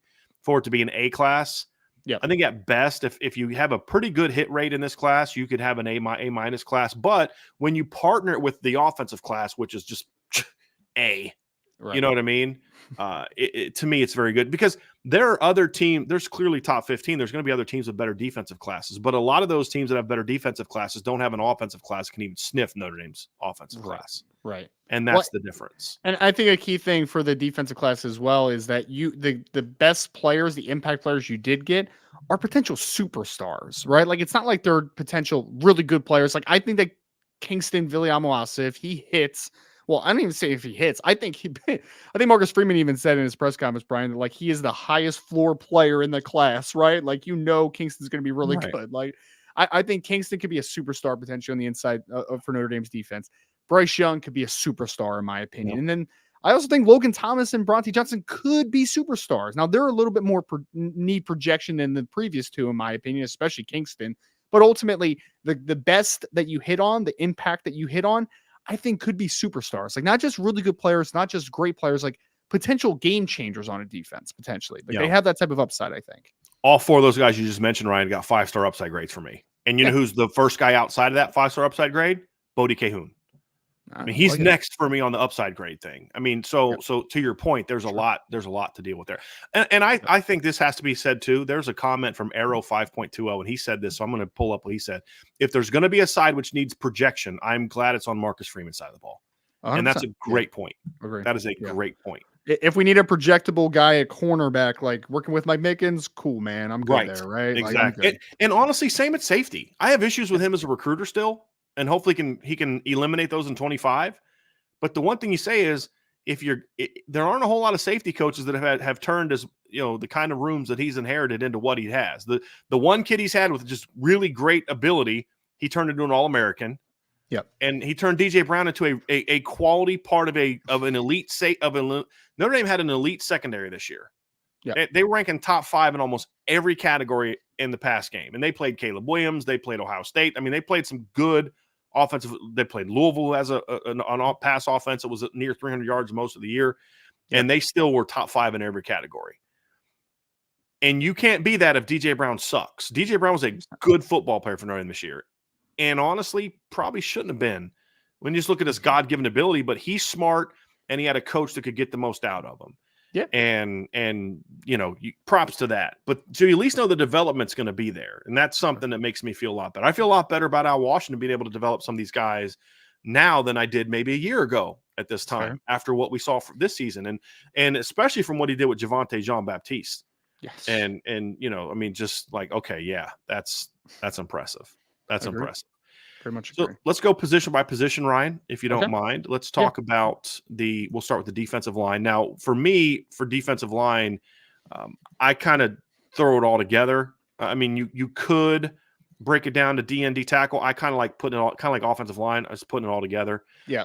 My grade was a B+, and I think I contemplated A-, but again, it's kind of like the offensive line. There's just too much projection there. Yeah. But I'll say this. It was a B- on July 31st, right? Because Bryce Young was a toolsy guy that was still a 3.5-star guy for me, but had a really high ceiling. Logan Thomas was a 4-star guy, a little lower on the board for me because it was all about tools.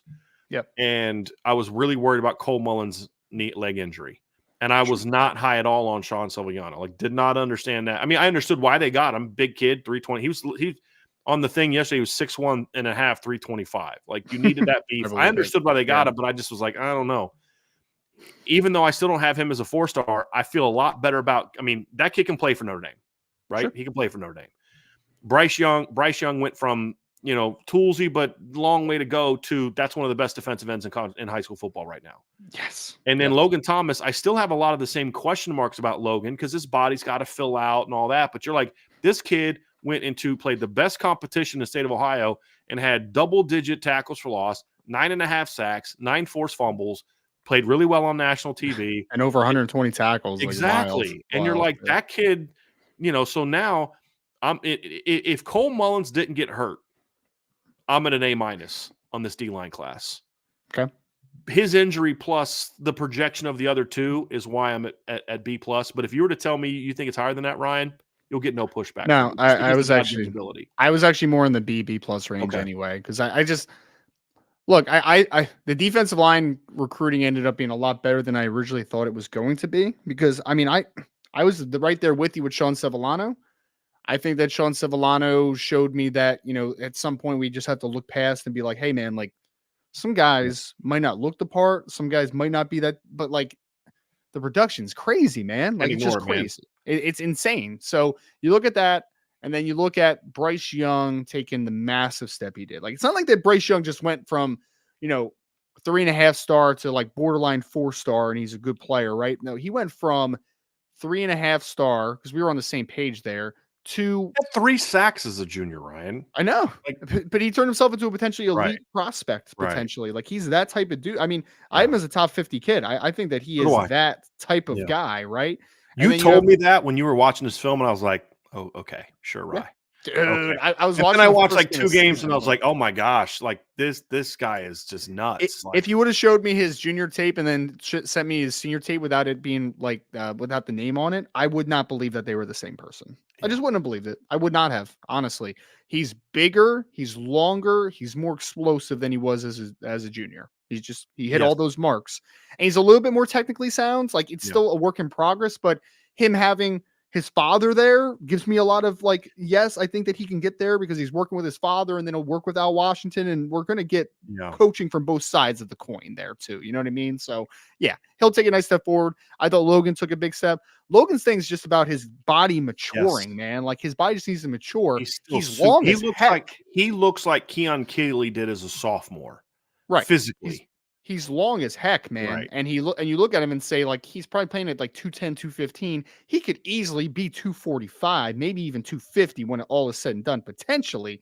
But that's again, it's a lot of weight. And when Yes. is that weight going to go on that frame? So And will he still be explosive? yeah, Did you see the sack he had? It was a red zone play. He was on the right side, and the quarterback rolled out away from him. yeah. He No, caught he the can kid. run, dude. Like, good He gosh. When he was at Not Paytow in Katy, Texas, he was one of the best sprinters on their yeah. track and field team as a junior. Like the kid can run, man. Didn't He he can run run like a for 10.6 days. or a 10.5 or something insane like that during Nah, a it wasn't anything. I think it was like no, like 10-8, but like they were 10-8 claiming still it no, crazy. they were claiming it like that they Oh, timed him like not in a race, but like in hand a times. Yeah. right, Yeah, right. sure. But still, that's Yeah. really Oh no, good for it's a it's defensive it's end. moving, man. It's Right. moving. Yeah, absolutely. It's no Nicholas Harbor, but it's Oh, pretty and that kid's running 10-2 electronic time, yes, FAT time. yes. So yeah, yeah, All right, so we're on the same page there. B yeah. plus with the grade there, Sure. and we'll get to more on Bryce Young. Linebacker, same deal, Ryan. I'm in the same place. You Yep. can everything I almost said about the D line class. Everything I said about the D line class, you could say about the linebacker class. You have a guy at the top that's an elite player, top 50 guy. I believe Ryan has him as a 5-star. I have him as a 4.5-star, but he's just outside 5-star range. So 5-star for me is like top 25. If I were to project, like I'd say like 30 to 35 would be where Kingston would be for me. They met their numbers need. They needed 3. That's a plus for me. So you get checks for your plus or for that. You needed it was ideally you'd like to add a class that had a little bit more versatility than last year's. Like last year's class could play together because Jaden Osbury could play rover, but it's not my preferred position for him. I love last year's class of obviously Jaden Osbury, who I had as a top 50 guy, Drake Bono was at a top 100 guy, and Preston Zinner, who I had as a top 150 guy. So the impact talent of last year's class is better than this year's class.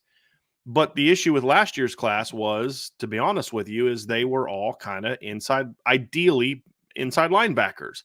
One of the things I really like about this class, because I think you could argue the grade should be lower, is one thing you could argue is that the positional fit of this class is even better than last year's class. When you talk about the grades or talk about the fit, because they can legitimately line up and play Mike, Will, Rover. And whether you want to have Kingston at Mike and Bodie at Rover at Will, or Kingston at Will and Bodie at Mike, doesn't matter. They can both play inside. And then you've got obviously Teddy Rizak, to me, is more of a pure rover than he is a quickly grow to Will like some other rovers they've signed are. He may end up growing into a Will, but I think right now the projection is let's get this kid out as a rover. So those are the things I really like about this class. And as I said, they got an impact, like an immediate impact player. Like if Kingston Viliama Asa is healthy next year and not playing either as a part of the rotation, then that means either A, the linebacker coach just isn't really good at developing players, which I don't, not saying that, but more so it's because of this. It's because older players had big off seasons. Drake Bowen, Jaden Osbury, Preston Zinner, Jalen Sneed have big off seasons. And if that happens, then sure, and maybe it'll be harder for Kingston to get on the field, but he's that kind of kid that brings that immediate impact time. So just to wrap up or just to conclude, so Ryan can get my main points of why I went B- and not lower. Impact talent, lots of potential, and it's a better 3-man fit on the field together than last year. The point I made, Ryan, is last year's guys, Yeah. you could have put Jaden Osbury at Rover, but Yeah. he's better inside. They're all 3 positions are best inside. This year's class is more of you can put them on the field together, and that's their best fit. Yeah. With Bodie and Kingston inside and then Teddy outside. The reason that they're not higher, and why if I were to change the grade, it would actually be to a B, not an A-, is again, it comes down to the projection. Now, I'm more confident being B+ because of how Bodie played this year. Bodie Yes. solidified that grade for me because last year we hoped he could be a linebacker. This year we know he can play linebacker. Yes. To what level? We'll see. But Teddy, being the lowest ranked kid in the class and just needing so much development physically, that's kind of what drags it down for me, Ryan. But still a very good, and the grades B, like the B is a top 15. This is a top 10 linebacker class to me. And that's why I say just because of how good Kingston is and Bodie's potential, You could argue that it could be A minus. I do think you can do that, but I'm trying to be more conservative and going B plus, Sure. closer to B, just because there is still a lot of projection with your number 2 and your number 3 guy. Funny enough, it was one. I forget if it was 247 or if it was on Rivals. 3. It was Rivals that Rivals. ranked him as a top 5 linebacker group, and They actually, counted Cole Mullins as part of that as well, which I thought was okay. yeah, He's 6'4", 240. But yeah. yeah. Well, they I have mean, Kingston as a 5-star as well, too. sure. So, yeah. Which I completely understand, right? I mean, so that makes sense. I think for me, like the fact that Notre Dame got Kingston in this class, that really drives it up. Not only just for the simple fact that he is a borderline 5-star player, right, or a 5-star by some, including myself, but it's also what does Kingston bring to the table that the other two don't have as much of?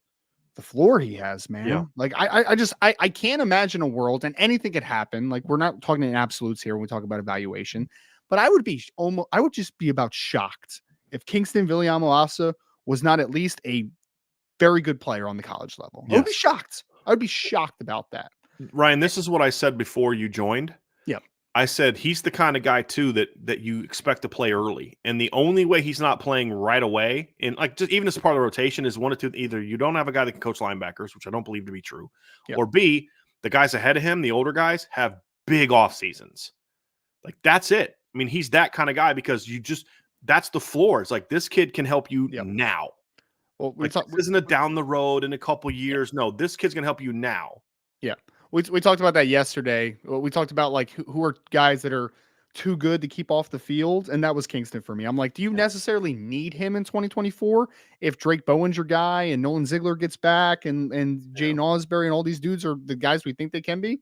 No, not really. Right. But he's so good that I would be surprised if at some point during the season he's not at least the backup Mike. Like I would be very surprised about that. I think he's that type of football player. So his floor combined with the ceiling that he has, combined with I think Bodie Cahoon raised his floor this season as a senior, Big and time. that ceiling was always high though. It was always high because again, you don't teach 6'2.5", 6'3", 220 that can run 4.54. Like you just don't teach that. That is a very unique thing to have.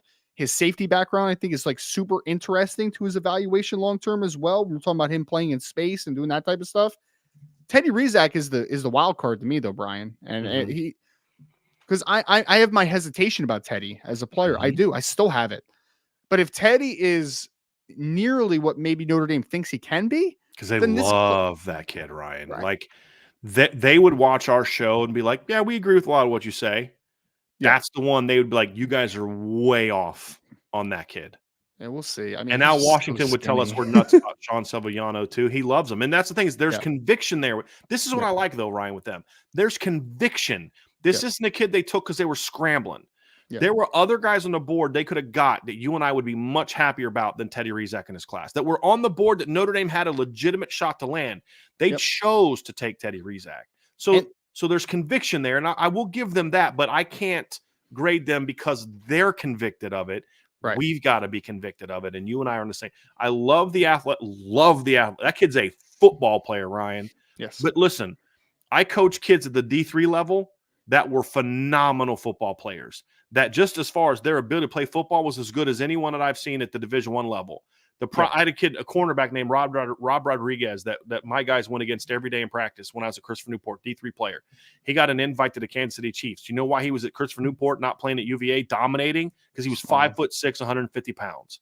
Yep. But just as a football player, he was an elite 4'4", could jump over 40 inches, sub-4 shuttle, but he's 5'6", 150 pounds. That's where it is with Teddy.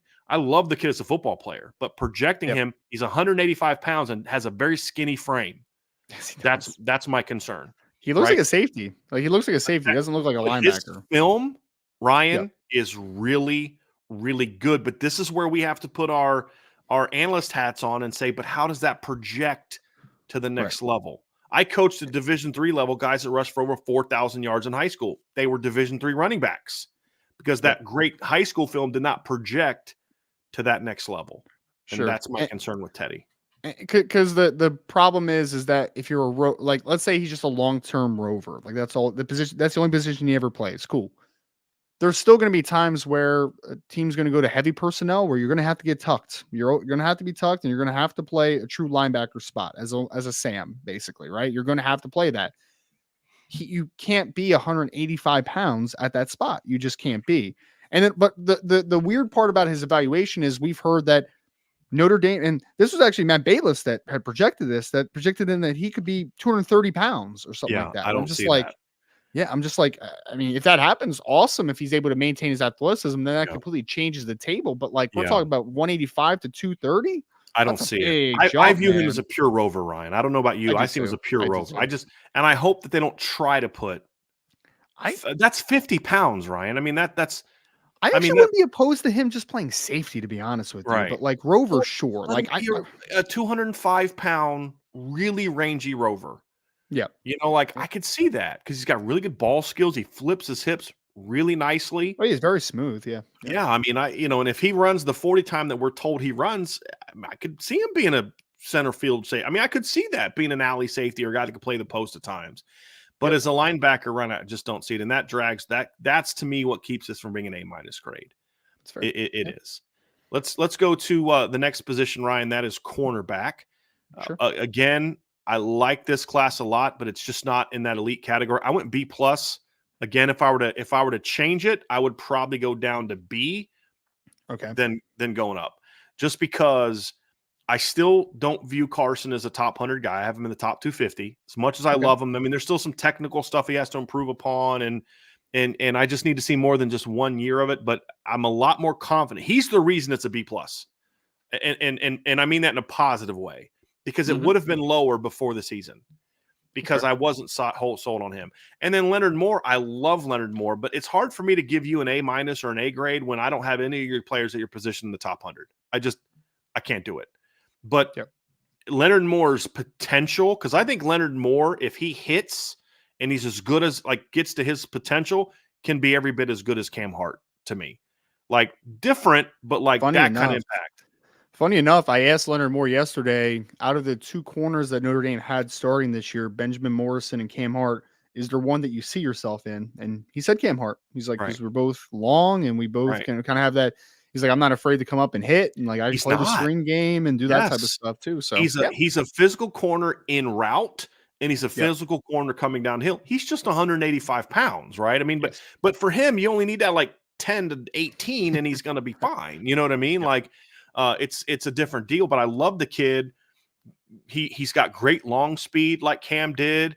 Like a tall guy, he's got to be. Tall guys have to be real precise with their footwork.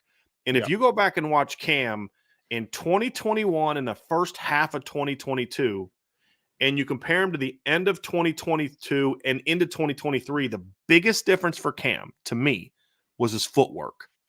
He became a much cleaner player because part of the reason he used to get so grabby is because his transition footwork would suck, and then he'd feel like he was behind, and then he'd yep, start reaching. You didn't see him do sure, that this year because he didn't need to. He was in phase with you the entire time because his footwork got better. And yep, Leonard's another guy that needs that, but I love the ceiling for him, Ryan. Love the ceiling, and I think he could be every bit as good as Cam Hart was in time. But Cam also had some other traits that are more here that we need to see Leonard show in college. And because Cam Hart wasn't good just because of his physical talent, that's part of it. But Cam Hart was smart, and Cam Hart had a lot of this. And will he be able to do that? We'll find out. But I love Leonard Moore's ability. He's just outside the top 100 for me. But when you have two good football players, both with 4.5-star upside grades, that's where the B plus comes from. Because I do put I do put upside into consideration here, Ryan, for this yep, type of grade, even though it doesn't go to my personal rankings. And so that's why I'm comfortable saying B plus. And if you were to say, hey, you can't do B plus, what would you go next to? I'd probably go B. Just yep. because, again, there's so much projection here with this group. Even the guy that I'm in love with, like as a player in Leonard Moore, there's still some projection there, especially with him not playing a chunk of a senior year. Well, that was the most like that was the biggest bummer of this projection for just the defensive class, in my opinion, for the most part, is that because Carson Hobbs took a huge jump, right? Like he Yeah, was a completely different player as a senior. It would have been nice to see Leonard Moore with a healthy senior season to potentially take a big jump himself. Because I don't have either one of those in the top 100 either. Like they're both not in the top 100. But I do think that they both have legitimate upside because at the end of the day, Carson Hobbs is 6 foot plus and can run for days. And he's physical. Like he's a tough kid. Like he will get his hands on you. Leonard Moore, a little bit of the same. He's a little bit of a higher cut dude, but he can turn and flip his hips. And he is a physical dude as well. There's a lot that you can work with. I look at Leonard Moore and I say, I think he could play either spot. Like I think he could play the field. I think he could play the boundary. Carson's probably more of a boundary than he is a field as of today, but ultimately those kids have a lot of upside. Both ranked pretty high for me in this class overall defensively. But overall, I just think that, again, there is a little bit of a projection because you are talking about Carson taking a big jump as a senior. And you're talking about, unfortunately, Leonard just didn't play a ton in 2023. Right. I mean, he wasn't, so limited opportunities to improve this year. I was anticipating him jumping into the top 100 after senior year. But I couldn't do it after how little he played. I'd be shocked if I didn't think he was a top 100 player if he doesn't get hurt, to your point. And then I'd have felt better he's about... He's a really good basketball player, too, so it makes a lot of sense. Yeah. Springy kid. Yep. Last one, Ryan. This is one where I'm very curious what you're going to think of my grade on this one. This one I had a tough time with, but I went C+. We're talking about the safety position. C+ was literally in my head, so... Okay. I went C+. Because, again, I have Bronte as a top 100 recruit. But there's still too many questions about in health. And, he has another guy that was banged up a lot this year. Yes. But I just, your other two safeties in the class are bottom 4, bottom 5 guys when it comes to my grades for this class. And literally my two lowest graded guys in this class are Kennedy Urlacher and Tabron Benny Powell. So yes, they're now I have Kennedy at 8th in the class, but that's still bottom 5. Yep. And then I have Tabron at number 10 in the class. And then when your number 1 guy, who's a top 100 guy, in my opinion, because he's very gifted and productive. But again, it's the injury, and that's part of my grades. I factor in that's part of the intangibles grade, the production and things like that. And so to me, I have a hard time saying that this is a top 15 group when you look at those things. I mean, it's more like C is solid to borderline top 25. It's a top 25 class at safety, but it's 20 to 25 right now. There's some potential there, but even then, the ceilings aren't like they are with Bodie Cahoon. Like if Kennedy Urlacher is exactly who I think he can be, he's still not as good as what Bodie Cahoon is if he's who I think he's going to be. Agreed, yes. If Tabron Benny Powell becomes the player I think he can be, he's still not as good as Bodie Cahoon or Teddy Rizak if he becomes like I'll say it like this: if we're ranking the 6 safeties and the 6 players at linebacker and corner, for example, or safety, for example, and everybody reaches their ceilings, my 2 lowest graded guys are still safeties. Yeah, that's kind of how I see it. So good group, but just not. It's not good enough to be that B- B range. Now, the good news is this: I'm a lot more confident these guys are going to get to their ceilings as long as Chris O'Leary is here, because I still have major question marks about his recruiting, hence the C+ grade. But I'm like, I like. Here's the big thing for me: the difference between a Tabron Benny Powell and a Ramon Henderson. Like if Tabron Benny Powell had Ramon I'll say that this way: if Kennedy Urlacher or Tabron Benny Powell could put him in Ramon Henderson's body, they're top 100 players. If Kennedy had Ramon's length and height and speed, if Tabron was as athletic and as Ramon, because he's kind of similar in size as Ramon, maybe Ramon's a tad longer, but Tabron's over 6 feet tall, 185 pounds. But if he can move like Ramon did, he's a top 100 football player, because these kids are football players. That's one thing I do like about them, Ryan. They're just not, Kennedy's a little small. I don't know that he can cover because he just rarely does it in high school. Tabron is a really good football player, plays against really good competition, but I've seen him in person at a workout. I watched the film and does it really project to Notre Dame, or should he be more of a Purdue guy? That's the question mark. But I do know this: you've got a guy that has shown he can get the most out of a lot of different players at his position. Sure. And that gives me some confidence that they'll at least play to that C+ level. Because here's the deal, Ryan. If the linebackers, corners, and D line, those guys pan out, then your safeties are going to be just fine. Yeah, Because they can I clean agree up there. a lot of stuff. I agree. I think for me, one, I think Tabron Benny Powell took a big step as a senior. It was a lot better than junior film. Guys, we talked about this when it happened, so like we don't have to rehash too much, but I didn't understand that take when it happens. I did not understand it. I understand it a lot more now because I saw him as a senior and I'm like, okay, showed some good instincts. He looked a little bit more fluid than I thought he was. Like, cool. I can at least understand. And we that actually one, saw him right? playing safety. Yes, exactly. Because he'd been like basically an edge rusher. Well, Years. I was just terrified because I remember seeing him at an outside linebacker role like a rover, and I'm just like, he doesn't look too comfortable that close to the line of scrimmage. Is he going to be super comfortable playing in more space? And he actually did. It was kind of a weird little vantage point, but yeah, he's comfortable at the safety position for whatever reason. I thought he took a nice jump. Bronte Johnson is the wild card of the group, obviously, because he could be a superstar. I think potentially. Wild card of the entire defensive class, in my opinion, Ryan. He may be. He very much because he is what you haven't had enough of at Notre Dame is that true center fielder that can make plays from depth, like that can rangy and be able to flip his hips and work, middle of the field to hash, middle of the field to sideline. Like you just haven't had that type of dude consistently, and he could be that guy. He needs a little projection, but I'm looking at his traits. And I'm just like, dude, that guy's long and can run. Like there's a lot that you could work with there. Kennedy was my biggest disappointment this year in defensive recruiting. It really was.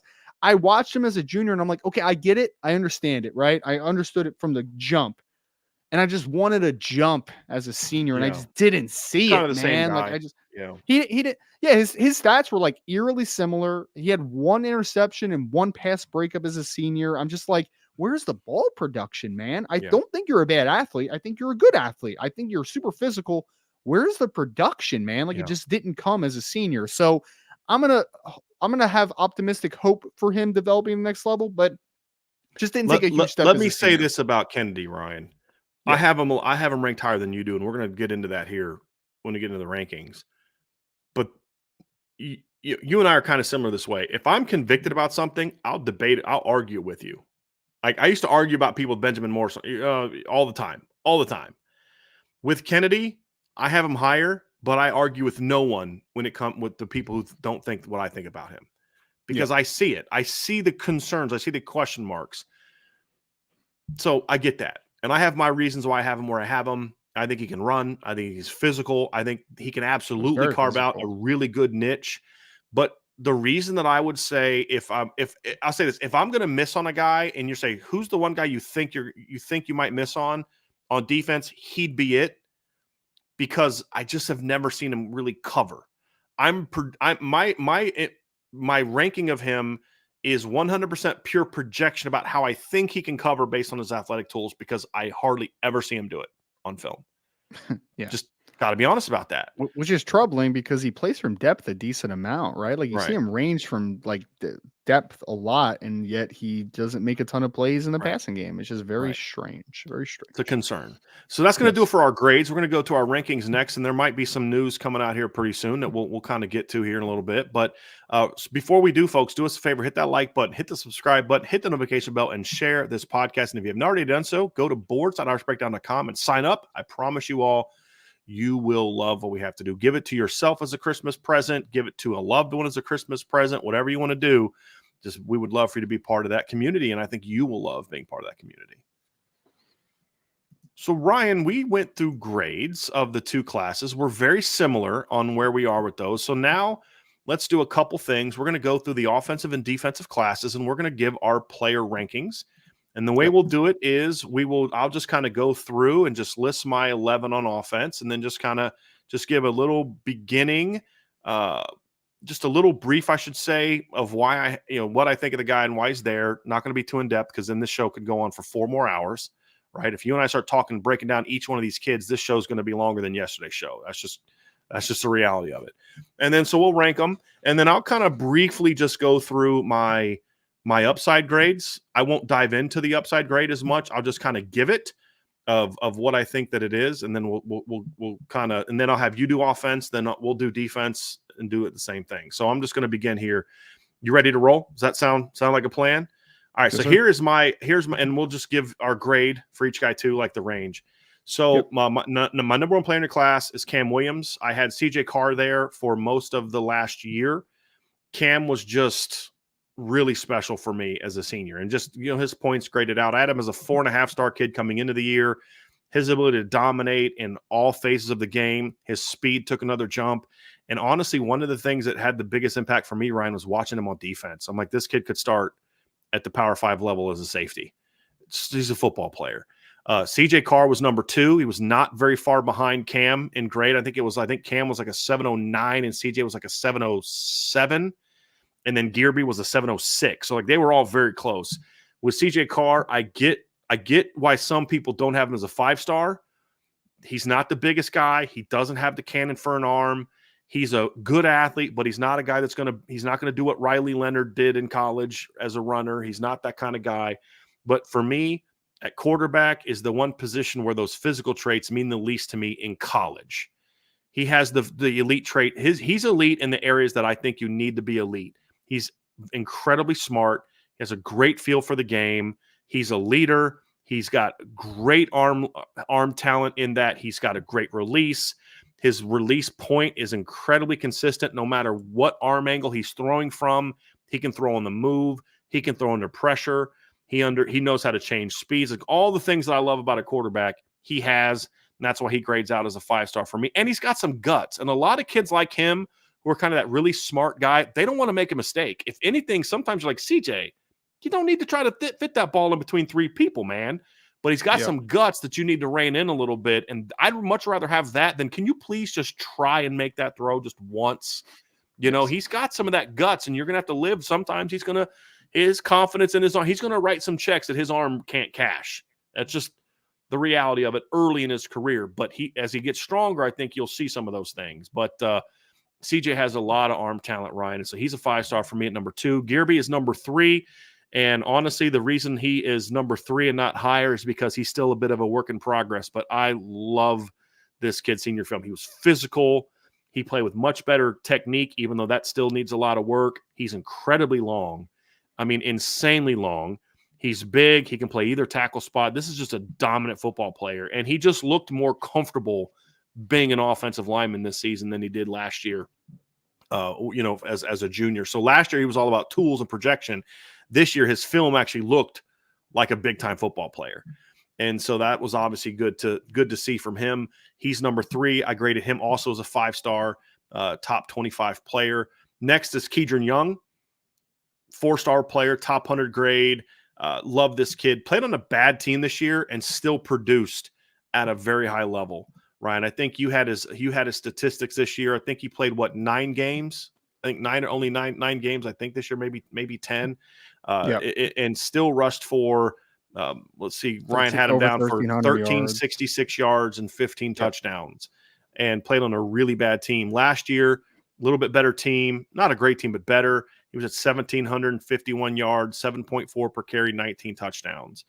This is a kid in the last 3 years who scored 44 touchdowns. Incredibly impactful, great feet and balance. We both talked about that in our breakdowns, Ryan, of him on the signing day card. Great feet, great balance, great vision, can hammer you, not afraid of likes contact, but doesn't just look for it for no reason. He'll make you miss if he needs to, and he's got more home run speed, in my opinion, than even Audric had. And that's why I've said he's Audric with speed. So he's my next guy on that list, top 100 player. Number 5 on my list is Micah Gilbert. Micah, was a kid I really liked a lot when they got him, but a lot of it was projection of if he can stay healthy, if he can do this. And we saw all that as a senior. He's a big-bodied kid with insanely long arms. He's got a great catch radius. He's a smooth athlete. He is a guy that can produce a lot. He can be a volume pass catcher. I thought he was more of a field guy as a junior, but he looked like he can play boundary to me as a senior, and that was important to me. The only thing he lacks, the only reason he's not a top 100 guy is speed. He just doesn't have that kind of, difference maker, take a game over, top 100 player speed to me. But a lot of the other traits that he has, I like. Number 6 for me is Aeneas Williams, and I have a feeling Aeneas is going to make me look really stupid for not having him higher in this class. He just strikes me as that kind of kid, Ryan, that's just going to be like, I'm going to look really dumb for having him as the number 6 player in the class. He's just a great football player. I mean, the reason is I do a grading system where I take all different traits, and his measurables just don't stack up. He's not that big. He's not a true burner. But he's a really good athlete. But he's a heck of a football player. And I have him as a 4-star, top 150 caliber player. Number 7 is Styles Prescott. Liked his senior film a lot more than I did his junior film. It was all projection. I like his length, he's got some athleticism to him. He's got some toughness to him. He's a real physical kid, which I really like. He looked much more like a pure tackle as a junior. So he rose up the ranking for me. I have him number 7. I grade him as a top 200 player. He's got to fill out his frame. Number 8 is Peter Jones. Peter, if we're talking just pure floor, is much higher on this board because he's a smart kid, tough kid, mauler. It's no coincidence. This is the guy that Harry Hiestand went after like right away. This is a Harry Hiestand recruit. Versatile position-wise because he can play right tackle. Ideally, you don't have him playing right tackle, but if you need one, he can definitely play it. He's got some length to him. He's got some toughness to him. He's not a great athlete, but if you slide him inside the guard, his athleticism tracks better, Ryan. It like projects better to guard because he can play in a phone booth really well. He's just not like a long athlete. You don't want to like doing deep pass sets and getting out on the perimeter on outside zone. You want him playing in a phone booth. Tough, hard-nosed, physical kid. They listed him at 6'5", 300. He's going to be he's exact. And if he was a guy that Notre Dame would have gotten on late, we'd be like, wow, you got that kid late. But he's such an early signee that we just kind of forget about him. But I graded him also out as a top 200 player. Number 9 is Jack Larson, 4-star kid, top 250 prospect. We talked a lot about him earlier. This kid catches the football as well as anybody in the country. And it's not just hands, but it's ball skills. It's body control. He's made some insane acrobatic catches in his career, just like flipping his hips. And you're like, how did he even get to that ball? Great job of catching the ball in traffic. Like, I mean, you and I have seen him make catches where he's catching the ball over the middle and literally a guy's trying to drag him down from behind as he's catching the ball. I mean, you're like, and it just, nothing phases Jack in that regard. It just, when the ball's in the air, there's nothing else on the planet that's going on except him and that football. And you love that, but he's not the biggest guy. He's only 200. They listed him at 212 pounds on the depth chart yesterday, and he's not that fast. Now he's a good athlete. He's got nice feet. No, but for a guy that size, you'd hope that he'd be a little bit more athletic, you know. But he's a football player. But he is. That's why he is where he is. Number 10 on my board, Logan Saldate. I like his film a lot. I do. He's one of those guys. There's just nothing he does that's great for me, and that's kind of what hurts his grade, Ryan. But then you watch him play, and you're like, he just knows how to get open, and he's a good athlete. He makes good catch. He's got good hands. He's another guy that I look at on the board. I'm like, it won't shock me if he's one of my quote unquote misses that he should have been higher. But I still have him as a 4-star top 250 kid, Ryan. And then number 11 on my board is Anthony Knapp. I saw a lot of the improvement as a senior. I mean, he's a physical, tough kid. I mean, the one play where he drove a guy like 8 yards in the sideline and got flagged, I was like, okay, that's a kid that plays the game with some attitude. And you see it a lot. He's a good finisher. I'm just look. If you look at all my grades, he grades out really well in a lot of areas. The one thing that drags him way down is size. You know, he's listed at 6'4.5". I don't see it. He's listed at 275. I don't see it. And I have concerns about, can he put the 30 pounds on and still be the mover, the athletic player that he is? Those are my questions. Now, his upside grade is much higher. But that's the reason he ranks as low as he does for me. And for a smaller guy, I just wanted to see more really dominant film like I did with Trevor Rulin back in the day. And I just didn't see that. For me, I didn't see that as much. So that's why he is lower on my list, Ryan. And then we'll do just the upside, quickly do the upsides. Do you want to do that at the end, or do you want to each give our upsides right away? And I'm just going to listen 1 to 11. I didn't even have my upsides completed for it. Okay. So then I'll just go ahead and give mine now. I didn't tell you to do that. I'll just give mine now. My upside ranking. So this is basing them all. If everybody hits their peak, this is my rankings. Gilbert Lambert 1, Cam Williams 2, CJ Carr 3, and you did it already. You actually answered that part in a last week. You said Cam was still your number 1, Gilbert was 2, CJ was 3, correct? Yep. And then Kedron 4, Prescott 5, Aeneas Williams 6, Micah Gilbert 7, Anthony Knapp 8. All 8 of those guys, Ryan, had 4.5-star upsides or higher, meaning top 50 recruit player higher. Logan Saldate 9, Peter Jones 10, and Jack Larson 11. that was my offensive upside grade. So Ryan, you Okay. want to go ahead and go through your, was it 11, Yeah. correct? 11 on offense, 11 12 on grades. defense. Yep. So Yep. let's hit it. So we have a I actually have the exact same top four, it looks like. So I have Cam Williams as a top 25 player and the lone 5-star on the offensive side of the football, in my opinion, in this class. A lot of what you said, Brian. I mean, the kid's just special athlete, man. Like he really is. He's one of those wide receivers. You always hear like niche and one trick ponies associated with some receivers, as a guy of vertical threat, as a guy as a short underneath separator, and they kind of have their departmentalized traits. I look at Cam and I just say, I don't think there's a role that he can't fill. And I think he's a multi-level threat at the next level. So he's got the deep speed. He can uncover with his ability to be flexible and get in and out of breaks. He can work after the catch. I just think the kid's one of those guys that's going to be very tough to keep off the field, even if you have a deep wide receiver room. So Cam Williams, number one for me. Number two is CJ Carr. I have him as a borderline 5-star. I gave him somewhere in the top 35 to 50, somewhere in that ballpark. 4.5 star player, in my opinion. I think that he does a lot of the things that you talked about in terms of he's really smart, sees the game at an advanced level. I think he's very calm under pressure. The things that kind of hold him back a little bit is, just outside of, arm strength, I think is good, not spectacular. I think size is fine. It's not spectacular. But I also think he does take some unreasonable risks at times where it's just kind of a little bit of a pull him back. And I know you talked about that a little bit as well. So just a little bit there. I also have Gerby Lambert at number 3, top, again, same range, top 35 to 50 type of player for me, 4.5 star player. He would probably be next to Cam, maybe the highest upside guy on this list if I did have upside grade on him, because I do think that his tools are outrageous. I mean, he hasn't been playing the game very long, but he's 6'7", right around 300 pounds. Very long. I think he has a reported 7'1" wingspan. So he's a very long cat. I think his foot quickness and everything just kind of checks boxes. I do think that there's the one thing I do worry about Gerby a little bit is I think that his hip mobility is good, but I do worry about, with more weight going on, does it limit his ability to redirect in space consistently? That's my only big concern with him. Otherwise, just technically needs to be a little bit more proficient in pass protection and footwork and those types of things, which is all teachable. Like those aren't things that are deterrents to him, because that's just him working with an offensive line coach each and every day. So he's got big upside. There's no doubt about that. And then I had Keatron Young as number 4 as well. Top 100 player for me, 4-star player.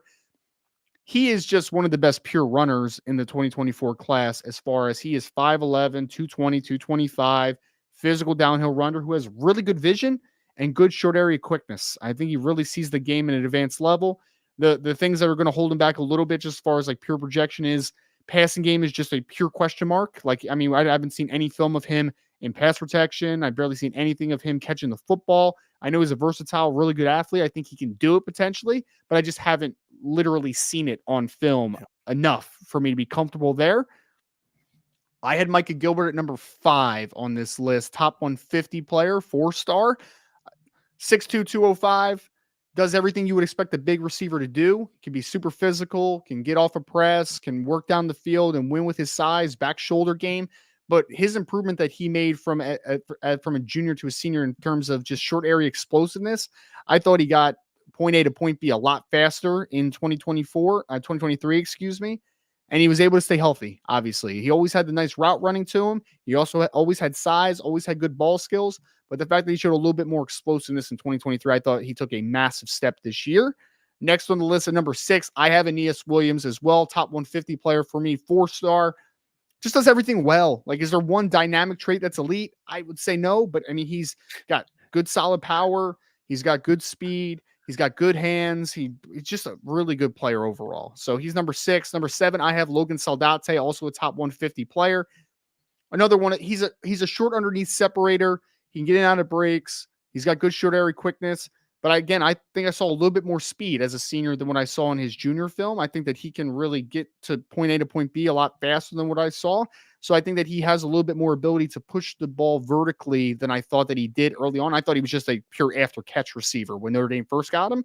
And I think he's a little bit more than that potentially. You said top 150 for him, Ryan? Top 150 for Logan Saldate. Yep. And then I had Anthony Knapp as my number 8 player in the class. Top 200 player, 4-star player for me.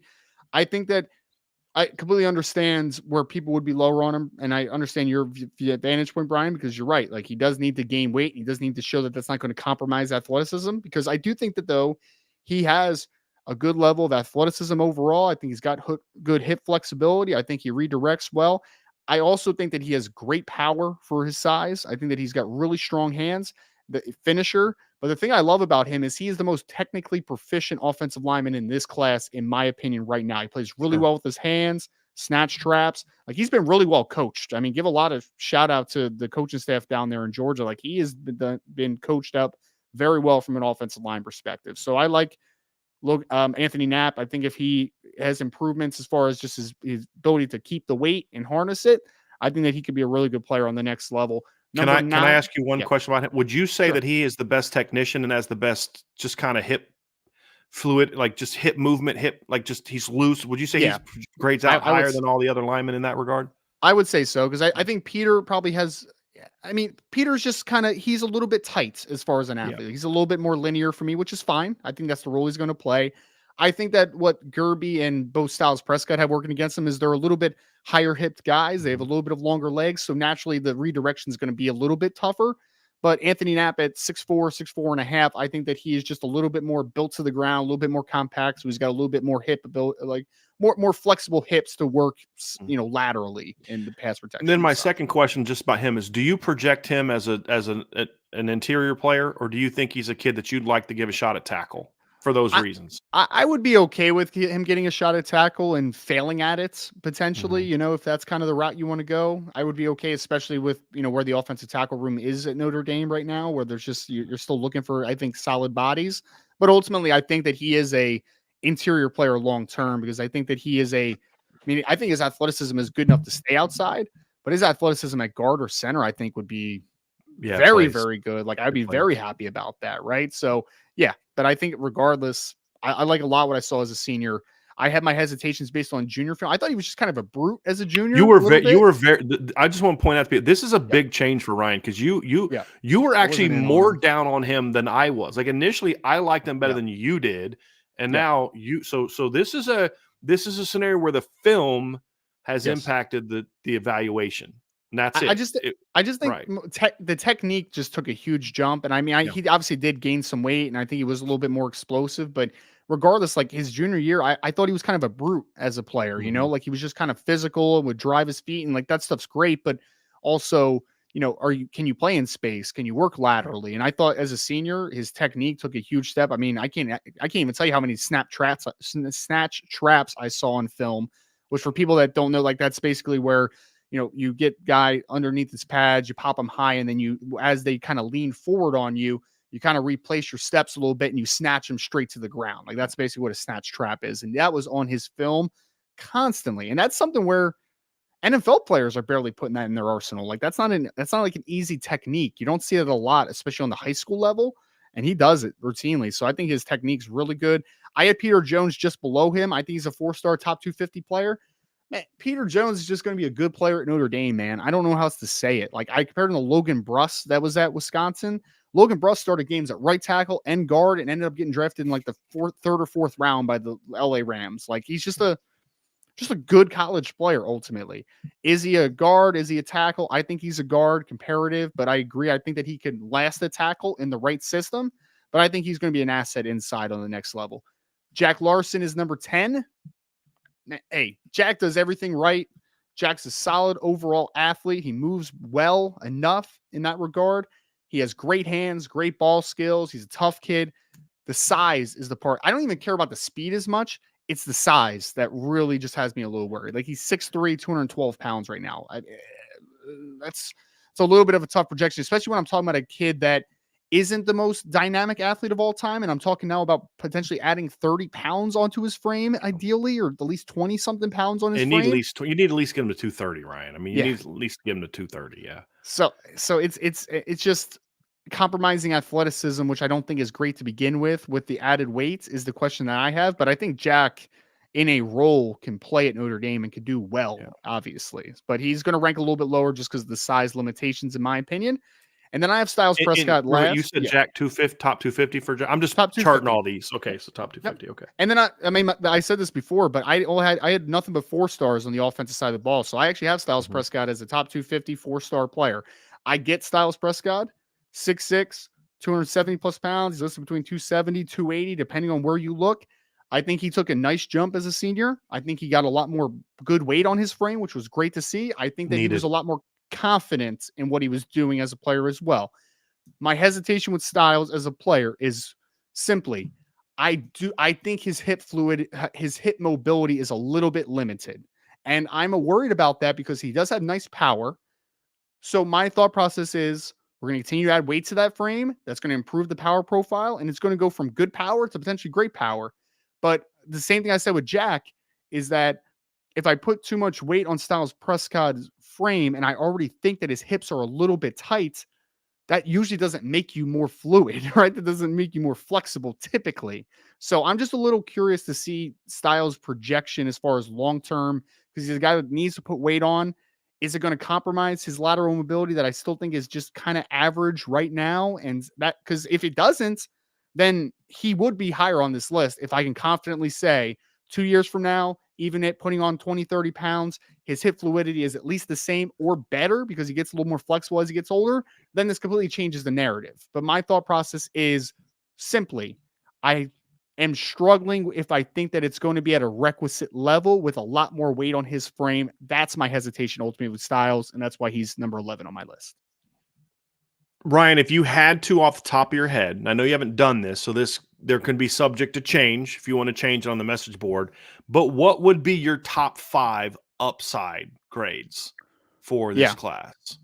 Like, Cam and Gerby would be clear 5 stars. I think CJ would be hovering around that as well. Take a look at some of the other guys here. I think Prescott would be there again. Like if you told me confidently yeah. that he can add that weight and not sacrifice athleticism, I think he would potentially be in a top 5 for me. And then the last guy, actually, might be a little bit surprising, but I think it might be Micah Gilbert, maybe at number 5 for me, because I saw a big jump in explosiveness Yeah. from junior to senior. If he takes another jump explosiveness wise, while he'll never be a burner per se, that second, third gear, Right. I think that we're talking about a guy that can win a little bit more vertically because he Right. can get on top of guys more Right, because he's consistently. 6'2", 205. I mean, you see Yep. when he's in a stance, right? His arms are like hanging down Yes. really low. Oh, I love So, Micah. Yeah. like, you don't have to have the same separation that Will Fuller did to catch a post route when you're that long. Because you just saw the quarterback, dude, throw it out in front of him. I don't care how close he's being covered. That he's got 33-inch arms or whatever it is. Just throw it out in front of him, and that guy can't get to him. So, yeah, I could see that. He was an interesting one for me from an upside standpoint, Ryan, to kind of project. He really was. He's very interesting player. When you look at this class, Ryan, so Yep. let's finish it this way. Who's the kid on, and I'll give my answers first so you get an idea of what I'm going for. I want to talk about the kids that we think we may miss on the most. Like, what's the kid that you think, I have a feeling I might miss on this kid? And it can be good or bad. Most of my misses are, like, I'm not going to, like, most of my misses are good, but I do kind of have a one negative one that's I already talked about with Kennedy Urlacher. But I'm going to go positive on this one. The kid on offense, when I look at my offensive rankings, the kid on offense that I think I have the best chance of missing on, like I could be really wrong about that guy, and he's going to end up being a lot better than I think.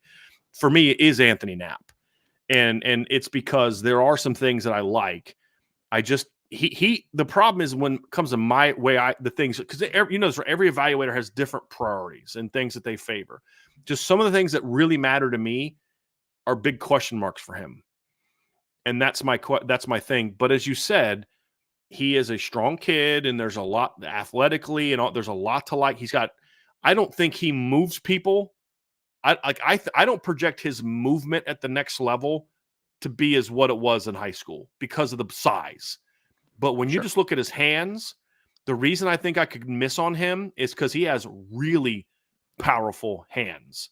And if he does get up to 295 to 305 and still moves, then he will be a dominant blocker. Because if you can put that hand play with a legit, and when I mean 300 pounds, I mean plays like Mike Golick was over 300 pounds. He didn't play like a 300-pounder because that's just his body wasn't meant for that. And that's why he's way lighter now than he was then. And so if you can play that way, then I could see Anthony Knapp skyrocketing up this ranking. Just right now, Yep. I have big concerns. And it sounds like that's how you feel about Styles Prescott. So like we're Yep. having this, like I have him really low now, but if Yeah. all these question marks get answered, he could be a top 5 kid in this class. Well, I mean, the two guys in this category, both have different reasons for being there. One is Anthony Knapp because I think I might be too high on him potentially if Sure. he's not able to gain that requisite weight. The other one that you already mentioned that I already hit on is Styles Prescott. Like I just have questions of if Styles' frame is going to hold the requisite weight and maintain athleticism because I do think he's a good athlete. I do for his size. I think he has good length. The hip fluidity and Sure. mobility is just something where I'm a little bit worried about.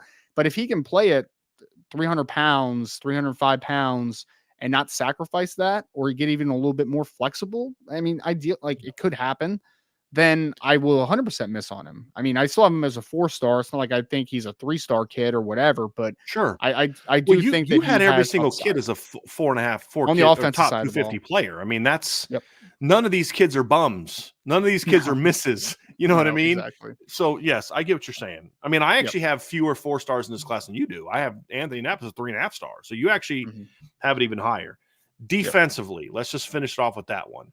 I Sure. said it before. The guy that I think I could miss on that won't be as good as I have him ranked is Kennedy Urlacher, because I do have Kennedy as the number 8 guy in the class, and we'll get into that Yep. defensively. But let's just kind of now go through the defensive class, Ryan, and Sure. just kind of number 1 for me is Kingston Viliama-Asa. I have him as a top 50 player. He was just a few points away from being a 5-star. I think he's highly instinctive, physical, punishing, smart, all those things. But the biggest surprise for me, and the reason he went from borderline top 50 guy, which is what he was when Notre Dame got him, loved him, but he was he was 4.5 star, 4-star kind of guy, borderline top 50 guy, to a borderline 5-star for me is because he was so much more explosive as a senior than he was a junior. Now these 2 years removed from the knee injury, which isn't a surprise. So he's my number 1. Number 2 is Bryce Young. We've talked a lot about Bryce already. 6'5.5", 245, physical, powerful, explosive. Some of the things that have him, Ryan, is not a 5-star, exactly what you talked about. There's still a lot of technical development. He did make a jump in that regard from junior to senior year, and he does need to, continue to get a little bit more weight room strong. But that's a kid that's got all the tools to be an elite player down the road. He's my number 2 Sure. guy. Number 3 is Bronte Johnson. I have him as a top 100 recruit. He's a guy to me that could be top 50 if he was a little bigger and didn't have an injury history. And I just saw a little bit more from him. He technically also he needs a ton of work from a technical standpoint, but just the length, the athleticism. You talk about a skinny kid that's willing to hit like Leonard Moore. Bronte's another one. Bronte's a Yes. skinny kid, but he is more than willing to come down and lay wood on people. As he gets into a strength program, if he jumps up and can get up to like 190, 195, and just fill out, he's going to be a striker and a guy that can play with range. So I love Bronte. He's my number 3. My number 4 guy in the class is Leonard Moore. Talked a lot about him. Incredible length, fluid for his size, not great, really good long speed, instinctive.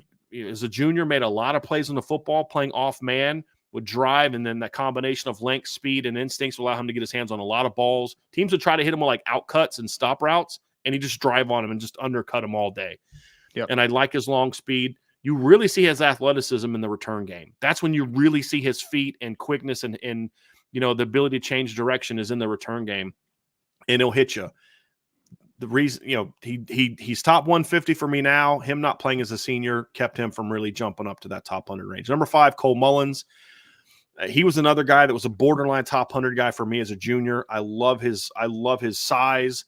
I love his power, his ability to set the edge, and just he's got really good length. Not like Bryce Young, Logan Thomas length, but still very good length. I like the explosiveness off the ball when he was on the edge, and he's a guy that moves pretty well laterally when you watch him at linebacker. He can't play linebacker in college, but you see that he can move laterally. He didn't go up like I had hoped he would. I thought he was going to be a top 100 player, but not playing as a senior hurt him and dragged his grade down, where now he's closer to being a top 200 guy than a top 100 guy, because that's a pretty big injury, right? A broken fibula is something you just don't know how his body's going to heal. Some people heal just fine.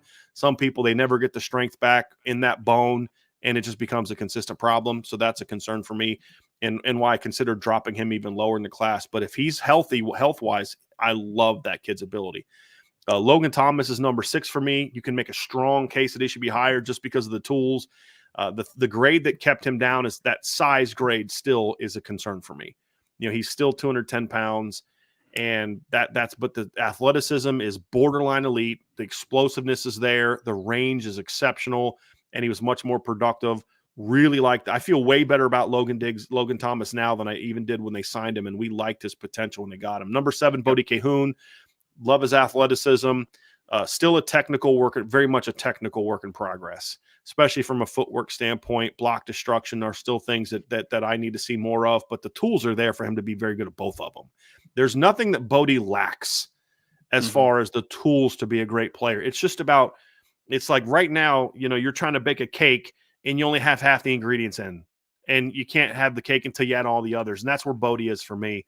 As far as why he's not higher in this grade, but I love this length. I love the athleticism, and the production this year was outstanding. Kennedy Urlacher's number 8. Talked a lot about him. I love his downhill ability. I think he can run. I think that's probably the area where I have the biggest disagreement with people is I think he can run. I think he moves well, but the issue and is right now he's a bit of a one-note guy. He's a downhill thumper. That's what he is right now. But he's built like a cover guy. That's the other, you know what I mean? But I love the genes. The DNA is obviously there. To me, I see a guy that has the potential to be very rangy and has the tools to be a cover guy. We just don't see it.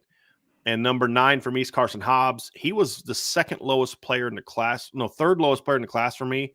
And so he didn't jump up a whole lot because he went from third lowest to fifth lowest. But that says more about, or fourth lowest, but that says more about the class depth than it does Carson, because his individual grade went way up for me. I had him as a 3.5-star, Ryan, but at the point system, he was closer to a 3-star than he was to being a 4-star prior to senior year. He might have made the second biggest jump of anybody in the class for me after Bryce Young. So, because I was not sold on this. I thought that's a future safety, because the one thing he would always do was hit. Even as a junior, that's a physical kid. And so you could see that, but this year his ability to transition, and now when I watch him and I see him with some tightness in this transition, Ryan, you can look at it and say that's a footwork problem, not a tight hips problem. He's not the most fluid guy, but he's plenty fluid enough, because you can see snaps where he does transition well. But he might have some of the best hands as far as in coverage, like hand fighting in coverage that you're going to see. That one rep you sent me of him just getting his hands on a guy, and it's like, dude, that's like teaching tape right there. You know what I mean? It's like, I think, what did you say to me? Like, that's just one of the best corner reps I've seen all year. And you were spot on. And he's playing against very good competition. So he went way up. He's now a top 250 kid for me. That's close to being a top 200 kid. Him and Bodie are both, to me, guys that are, could easily, you could make a case for being higher. Number 10, this is where the drop off is for me. Number 10 is Tabron Benny Powell. Loved his senior film. Kid's a good football player. I just don't see the athleticism to be a safety at Notre Dame in a starting basis. He's more of a rotation guy for me, a role player, but a guy that I could see. The one thing I could say about Tabron Benny Powell, I'll be shocked if he's not at least a 3-year starter on special teams, multiple special teams. I think he could be a very good special teams player. And, to me, like a longer, taller Paul Mawala type of guy that's just on every special team you have. And then number 11 for me is Sean Sevillano. I'm going to talk about him a little bit more in a second, but the production is there. The body's there. I got major questions about his length and about how does his athletic ability project to the next level. But I love the beef. He's a powerful, powerful kid, Ryan. I mean, not just in the weight room. I mean, his weight room numbers are ridiculous, but you see it on the field. I mean, he tosses people. Yes. And just, it's the projection for me. And then number 12 is Teddy Rizak, for all the reasons we talked earlier. He's a kid you're trying to project to play linebacker, 185 pounds. And if you see pictures of him and his brother, very narrow framed guy. So I have questions about the ability to put that weight on. But here's the thing I'll say about Teddy, just like I said about Sean Sevillano. The tape, if you take away the measurable production and just talk about, is this guy a football player? They are both very good high school football players. Yep. Same with Tabor on Benny Powell. And that's the thing that I love about this class overall, Ryan. The 3 bottom guys on my film are guys that on my ranking are guys I would love to have on my high school football team. If I was you know what I Sure. mean? Like just great, productive, instinctive range, like just really good high school football players. For all 3 of them, it's just about can that translate? And I have questions about the tools translating. So those are my 3. Sure. My upside ranking for the defensive class, Ryan. Number 1, Bryce Young. Number 2, Kingston Viliama-Asa. Number 3, Logan Thomas. Number 4, Bronte Johnson. Those are all 5-star upside guys for me. Okay. The next 5 are all 4.5-star guys. I have Bodie Cahoon at 5, Leonard Moore at 6, Cole Mullins at 7, Carson Hobbs at 8, Teddy Rizak at 9. And then the next 3 are all 4-star upside guys. Kennedy Urlacher at 10, Sean Sevillano at 11, Tabor Benny Powell at 12. Now, the Kennedy Urlacher thing is interesting because you don't often see guys kind of go down like that. And, but it's just like, I think he's a really good football player, but I don't know that he's got those unique traits that's going to allow, like a Bodie Cahoon. Bodie's got the measurables. He's 6'3", Yes. he's got long arms, he's athletic. He just has to, his game's got to still grow a little bit. Teddy's got very long. I was told that Teddy had something like 30, like close to 34-inch arms, and he ran a low 4.5. Like he's got those measurables. You're like, that's why Teddy's a 4.5-star upside guy. Kennedy's kind of like, he is what he is. He's 5'11", doesn't have a great frame where you're like, he's going to grow. I mean, maybe he will because his dad got a lot bigger, like in college than he did in high school. But you can't assume that he's going to be like that because there's a mom involved in that thing too. And right. Everyone's different. Exactly. Yep. And so, there's some question marks there, but I do like him where he is now, but he's a little lower there. So that's my upside grade, Ryan. So Why don't you go through your defensive grades, and I'll try not to interrupt you as much this time. No, you're good. Sometimes I just have some questions just because I want to get some clarity on those things. Totally fine. Yeah. I like clarification because I think people in the chat are probably wondering some questions too. So I think it's perfect. We have the same top 2. Kingston Viliama-Asa is my top ranked guy. I actually do have him as a 5-star player, top 25 player in this class. I look at him and I say 6'2 plus, 230 pounds, college ready linebacker who is about as he might be the most instinctive player. I mean, I think him and CJ Carr have a very good conversation of like who's the most instinctive player at their position in this class. He sees the game at an advanced level. He's been doing it and being super productive the last 2 years against some of the best competition in high school football. I mean, he's playing the Mater Days. He's going down to Florida. He's going out, playing against, the St. Francis Academies of the world and the powers in the state of California, obviously. He's going out to Hawaii. Like, he's playing the best competition. He's ultra productive, really instinctive, really smooth. And I think, honestly, the biggest thing I saw him this year compared to last year was I thought he had some reps and coverage where I was like, oh, okay. Like, there was one play that I highlighted where he was almost like a Tampa 2 type of look where he had to run with a slot to the mid-hole, to the middle of the field between the 2 safeties. And kid was moving, man. And there was another one where he ran with a wheel down the sideline and just ran the dude out of bounds down the field. I think it was against Mater Day as well. So I just look at him and I'm just like, that kid's a complete player, man. Like, he's just a really good football player. And I think he took a nice jump as a senior as far as athleticism. I just think he's about as high floor players you're going to get in this class overall, not just Notre Dame's class, like nationally. I think that he's about as high as floor as you could possibly find. Bryce Young, top 50, 4.5-star. He is close to getting there. He is getting so close. 6'5.5", 245 pounds, explosive, powerful, long. There is a lot of tools to work with. He's not the guy that, as far as he's not going to corner, the outside track a ton, but he is going to be a guy that's going to hit inside counters. He's going to be a dude that can convert speed to power.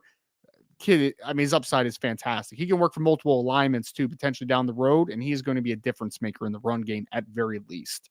Logan Thomas is actually the guy that I had number 3. I had him as a top 100 player, 4-star.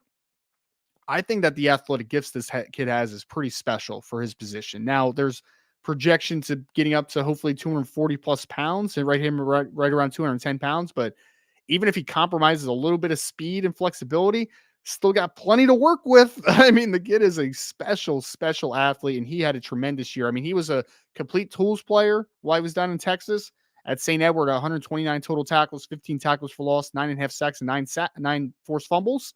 That's a pretty dang good senior year. So I saw tangibly really turning the corner from a technical perspective and obviously being able to stay healthy as a senior. I have Bronte Johnson, number 4, top 150 kid, almost a top 100 kid for me, 4-star. The range he has on the back end and the ball skills he has on the back end for a safety is pretty rare, and the length that he has is pretty rare. Technically, he's a mess. He's coming off of his senior year where he missed part of the season, obviously, and he needs to get bigger. But if he's able to get bigger and technically Chris O'Leary and that staff can get him right, that kid could be a superstar. I mean, like, think about what like Malik Hooker was his 1 year with Ohio State, where he was just making rangy interception after rangy interception. That's what this kid could be potentially as a center fielder. He's got that type of upside. I have Carson Hobbs. Real quick, you said top Yes. 100 for him, right? Top For 150 I Bronte? had for Top Bronte. 150? Okay. Top 150. Borderline top 100, but yes. Okay. I had Carson Hobbs at number 5, which I think is going to be a little higher than some people. I thought his senior film was great, man. Like, he looked completely different athletically to me. He was always physical. He was always a press man kid. Pretty good technique. But, man, his speed upside that he took as a senior I thought was really nice to see. So I think he took a big jump. Bodie Cahoon is number 6 for me. I think, again, when we're talking about raw athleticism, 6'2 plus, right around 6'3", 220 pounds, 4.54 in the 40, electrically timed twice this offseason. That kid can run for days, incredibly productive, over 200 tackles this year. As he continues to get more and more disciplined as a processor, the more he plays the linebacker position, I think he could be special, man. I really do. I think he's got very high upside to him. I had Leonard Moore next. Real quick, Ryan, for the last two guys, for Carson and Bodie, what was their ranking range? I had top 150 on both of them. Both? Okay. Yep. And then I also had a top 150. It was my last top 150. I had it on Leonard Moore as a 4-star there as my number 7th ranked player. I think it was just a shame Leonard Moore got hurt because I was expecting him to take a nice jump and him to be probably in the top 4-ish in this class potentially. But the injury obviously cost him a little bit, but he still has 6'2", long arms, moves really well, changes direction surprisingly well for a guy his size, can play zone, can play man. I really like Leonard Moore. It's just about obviously getting healthy again and then being able to showcase the upside that he has because he's another kid with a lot of upside. Number 8, I had Cole Mullins, top 250 player, 4-star. I like Cole for everything that he is. I think he's incredibly strong. I think he's got good explosiveness to him. And I think that he is he's one of those defensive ends that just does a lot of the dirty work, the ability to work at the point of attack, set the edge. I think for me, I just am struggling a little bit with his ability to corner consistently because he isn't a Bryce Young where I look at Bryce Young and I'm like, that kid's going to be 265, 270, and he's just going to be a powerhouse consistently. I think Cole can convert speed to power on the college level well, but I just don't think that the upside is quite as high as like a Bryce Young as far as the power capacity to his game. So I have him a little bit lower, but I think he's at worst a very good rotational piece on the next level. I just don't know if he's ever going to be a pass game impact player. I think he's more of a really good run game player. So you see him as maybe like a more athletic version of Nana as Possibly. far as the role. You know who he reminds me of a little bit? He reminds me of Andrew Trumbetti a little bit. Does that one make sense? Yes. I don't know. Because I still feel if Andrew Trumbetti was not coached by Brian Van Gorder, because remember, he was really good as a freshman. Really good. And if you talk to former Notre Dame players, they're like, we thought that guy was going to be a star. Right? So he just was bad. If he would have played for Mike Elko and Clark Lee, 100%, we'd have a completely different conversation about Andrew Trumbetti. So I think that's a really good comparison there, Ryan. I like that. I liked Andrew Trumbetti a lot, man. I remember seeing him in an All-Star game. I think he was at I forget if it was the All-American game, or I forget which one he was at that time, if it was the U.S. Army game or if it was the Under Armour game, but he was really good all week in that. I remember watching the practices. Sean Sevillano, number 9 for me. He's my last 4-star player, top 250 player for me, just borderline. I'm counting on the production. He's had great production against really good teams, or better teams, I should say, this past year. I think he's really stout, plays with really good pad level, obviously, for being a little bit of a shorter guy, and he's just got a low center of gravity, incredibly physical, and he plays really, really hard, man, snap to finish. So he makes a decent amount of plays in pursuit just based upon pure effort. I do think he has some limitations. You mentioned length. You mentioned just overall athleticism. I do think that there's a little bit of a lower ceiling to Sean Sevillano, but I do think that he will at worst be a guy that could be quality depth, which I think is important for a interior defensive line room. And then I had the 3 3-stars, 3.5-star players. Teddy Rizak, guy I had ranked number 10. I really like the athleticism. I think if he's able to put the weight on his frame, he could be a guy that proves me wrong. We talk about that. But I need to see it. I just need to be able to see how his body develops. Tabron Benny Powell, really nice senior year. Took a big step in my opinion. I was not a fan of him being a take the way he was, but ultimately I think that he shows that he can play on this level. So I do like the comfort he showed as a senior. I think he's a tough kid, physical kid. I think that his change of direction was better than I thought it was initially going to be. I think he's a pretty smooth player overall. So I like Tabron for the player that he is. I just question the upside a little bit, Sure. kind of what I talked about with Sevillano. And Yeah, then we're on the Kenny same page with Urlacher's Tabron. Yeah, we're on the same page with him. Yeah. Kenny Urlacher's the lowest for me right now. I do think that he has higher upside than a couple guys that are a little higher on the list. I would agree there. Kid's a tank, absolute money player when we're talking about coming down, fitting, alley player. He does all the dirty work well. I really like it. But he hasn't produced much the last 2 years. I mean, even his tackle numbers are kind of lowish, right? Like he just doesn't make a ton of plays right now. I do think there's talent to work with there. I do think he's a good athlete overall. I do think he's very strong and physical, downhill type of kid, which I like.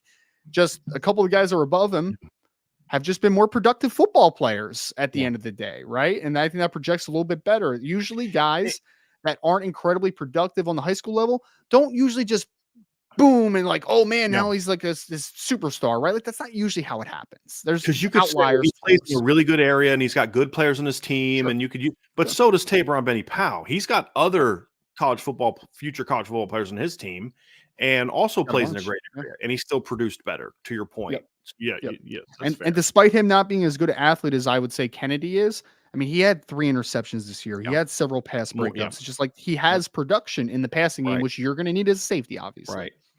Now, if you again, this is for me. I put thought into this. I'm asking him to do this kind of on the fly, so there could always be a change of opinion on this. But just kind of like right now, sitting here, top 5 upside guys on the defensive class, and who and what would be their upside grades for them, man. So I mean, we know who number 1 is. That's an obvious one, right? Yeah, I mean, I would say no order even. Bryce Young, Logan Thomas, Bronte Johnson, Kingston Viliamoasa are probably the top 4 for me. Okay. After that, I think it's a great conversation between Bodie Cahoon and Leonard Moore. I'm not really sure which one I would say is next because I think they're on relatively the same level. They're probably more in the 4.5-star upside grade in that scale. I think the top 4, though, I think they all have 5-star upside. I really do. We're on the exact same page on that one, Ryan. I had 4 upside, 4 5-star upside guys, and it's the same exact 4 that you had. And my next 2, 5 and 6, were Bodie and Leonard. So, like we have a much different ranking on defense of the current ranking than we did offense, but our upside grades are almost identical. Like as far as at the top, I mean, it literally is. I mean, that way. Yes. Yeah. So I mean, because man, like I just think Bodie's upside is pretty close to being in that 5-star range as well, man. Because again, like you just don't.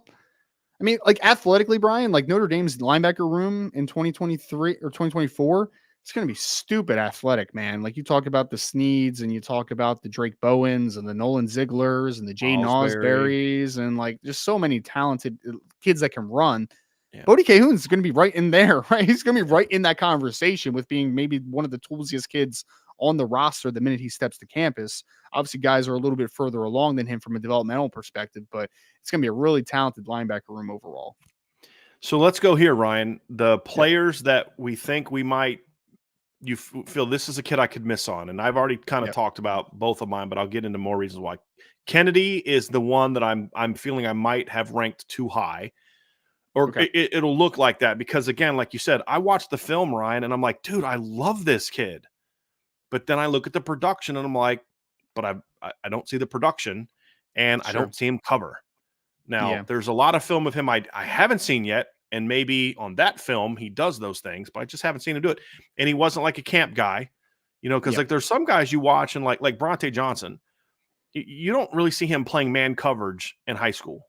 You see him playing center field, but there's a lot of camp film of him lined up, playing man, flipping his hips, and you're like, that's really, I like what I see from there. I watched him at a camp, Ryan, at Notre Dame, and not this Irish invasion, but the one before. And he was one of those kids that he was literally always taking a rep, either at safety or he would like take a safety rep, run back, get next in line, cut in front of like 5 people and take the next receiver rep. I mean, I love kids like that. I love, because that tells me that kid wants to compete. Yeah. That kid wanted to show the Notre Dame coaches, hey man, I'm that dude. You need to take me.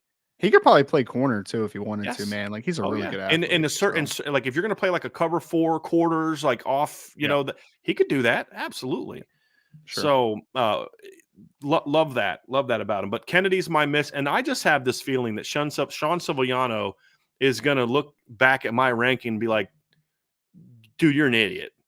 Like that you didn't have me higher. Like seriously, because I have all my reasons and I feel justified. Because here's my thing, guys. I grade off of it's not scientific, but like I don't know how else to say it. Like it's a grading system, and it just his grades aren't great for me. And his film, it's like I love his high school film, but I worry about the projection. But I just can't stop looking at the production. That's the thing. Like there's, like I love the size. I think you're right. He's got a much higher floor than you'd think with where I have him graded. Because like you said, a guy like him doesn't have to produce at the next level to play an important role. If he can give you 20 snaps a game and say force them to double team you every time you're on the field, with the linebackers he's going to have behind him, that's great that you've won. But for me, that's a 3.5-star player. That's a guy that, a rotation guy, and then maybe he's a junior, senior, steps up, and he's a nose tackle that has 4 tackles for loss and a half a sack. But, you look at him and you're like, but he played a very important role. A lot like Jonathan Bonner did in 2018. Jonathan Bonner had almost no production. We just did all the dirty work on what was a great defensive line. Jordan Davis is, if you actually look at Jordan Davis's college stats, you're like, that's a top 15 NFL draft pick. Yes, because that's not what he wasn't being asked to produce. He was being asked to impact the game. Yes. Yeah. He was being asked to do double teams, if not triple teams. He was taking those things on. So his last year in college, Ryan, the kid had 5.5 tackles for loss and 2 sacks in 15 games, 1 pass breakup, 1 quarterback hurry, no forced fumbles, no fumble recoveries. I mean, there's no production there, but he's a dominant player because he wasn't asked to be a stat producer. Sure. And I could see Sean playing in not as good as Jordan, but like a role where he's not asked to produce a lot. But to be a 4-star or higher, to me, you've got to be a guy that can produce at a certain level. But he will be at least a key part of your rotation for multiple years. But I have a feeling that he could end up being a producer, and that's what's going to make me look stupid. That he does go out there and have 8.5 tackles for loss and 3.5 sacks and 3 forced fumbles as a nose tackle at some point in time in his career. And he's going to be like, dude, you're an idiot. So that's the one that I have a feeling, because I think my Teddy Rizak, if Teddy Rizak becomes a great player, I think my ranking is justified because of we ranked him here, but the upside grade was way up here. It just, it was with Sean, there's questions about how does this game translate. With Teddy, I have 0 questions about his game. It's can his body translate? That's the only question that I have. It's a completely different. Same with Bodie. I have no questions about Bodie's talent. It's just about will he develop? Will he fill out? Will he, get the instincts and all that? But the talent's there. Sean's the one I have a feeling I'm going to look back and be like, dude, I should have had him a lot higher. You already mentioned the one that's for me. It's Teddy Rizak. I don't know, man. There's just something there where I'm just like, that kid is long and athletic.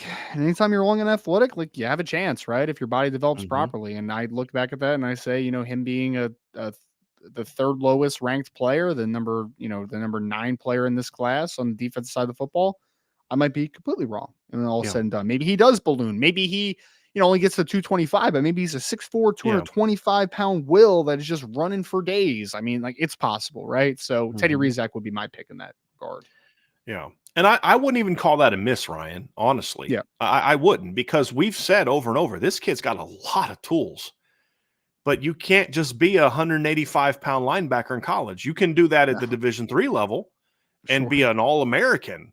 I've seen it. I mean, I've coached on teams where we were playoff teams and our starting left guard's 5'11", 250.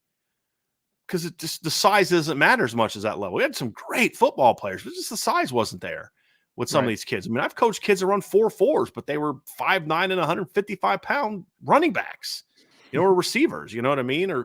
and 5'6", 145, 150-pound cornerbacks. But there's that's where the conversation is, right? Sure. And so I wouldn't even call that a miss. Like, the reason Sean Sevillano to me would be a miss is because I don't think he can be that. I don't think his game is that of a guy that goes to the next level and produces at a high level. I think he could be a really good space eater. I just have a feeling when I look at his numbers and I just say, if all you gave me was his size and production and I watched zero film, I'm like, this guy's going to be a star. Yeah. Or like 6'1.5", 325 pounds, that's had like 100 tackles for loss the last 2 years 115 and over 30 sacks. Yeah. Are you serious? In Miami? This kid's going to be a star. Like, that's what I'm saying. And that's where I feel like I could miss badly on that kid. Sure. You know what I mean? Sure. And you know what, to be honest with you, I kind of hope that I do. Because here's why I say that. Here's why I hope, and even for you have Sean as a top 250 player. Here's why I hope he outplays all of it. And this is kind of my final takeaway, Ryan, as we wrap this show up. And we have 3 super chats we'll get to. But here's my deal. One thing I love about this class, and it's KVA, it's Kingston, it's Bryce Young, it's Bodie Cahoon, it's Cole Mullins, it's Sean Sevillano, it's Kennedy Urlacher. Notre Dame's biggest weakness right now on defense is they are not a great run defense. They're not. But one of the things about this class, because you even said about Cole Mullins, Ryan, like, you like when you just project the run stopping ability, you started kind of raving it. Like, I was expecting you to be a lot more critical of him and have him graded lower because of the way that you react sometimes when I talk about Cole. But then I hear what you're saying. I'm like, okay, I get what Ryan's saying here, because he's more of a one note guy, but that one note could be really good.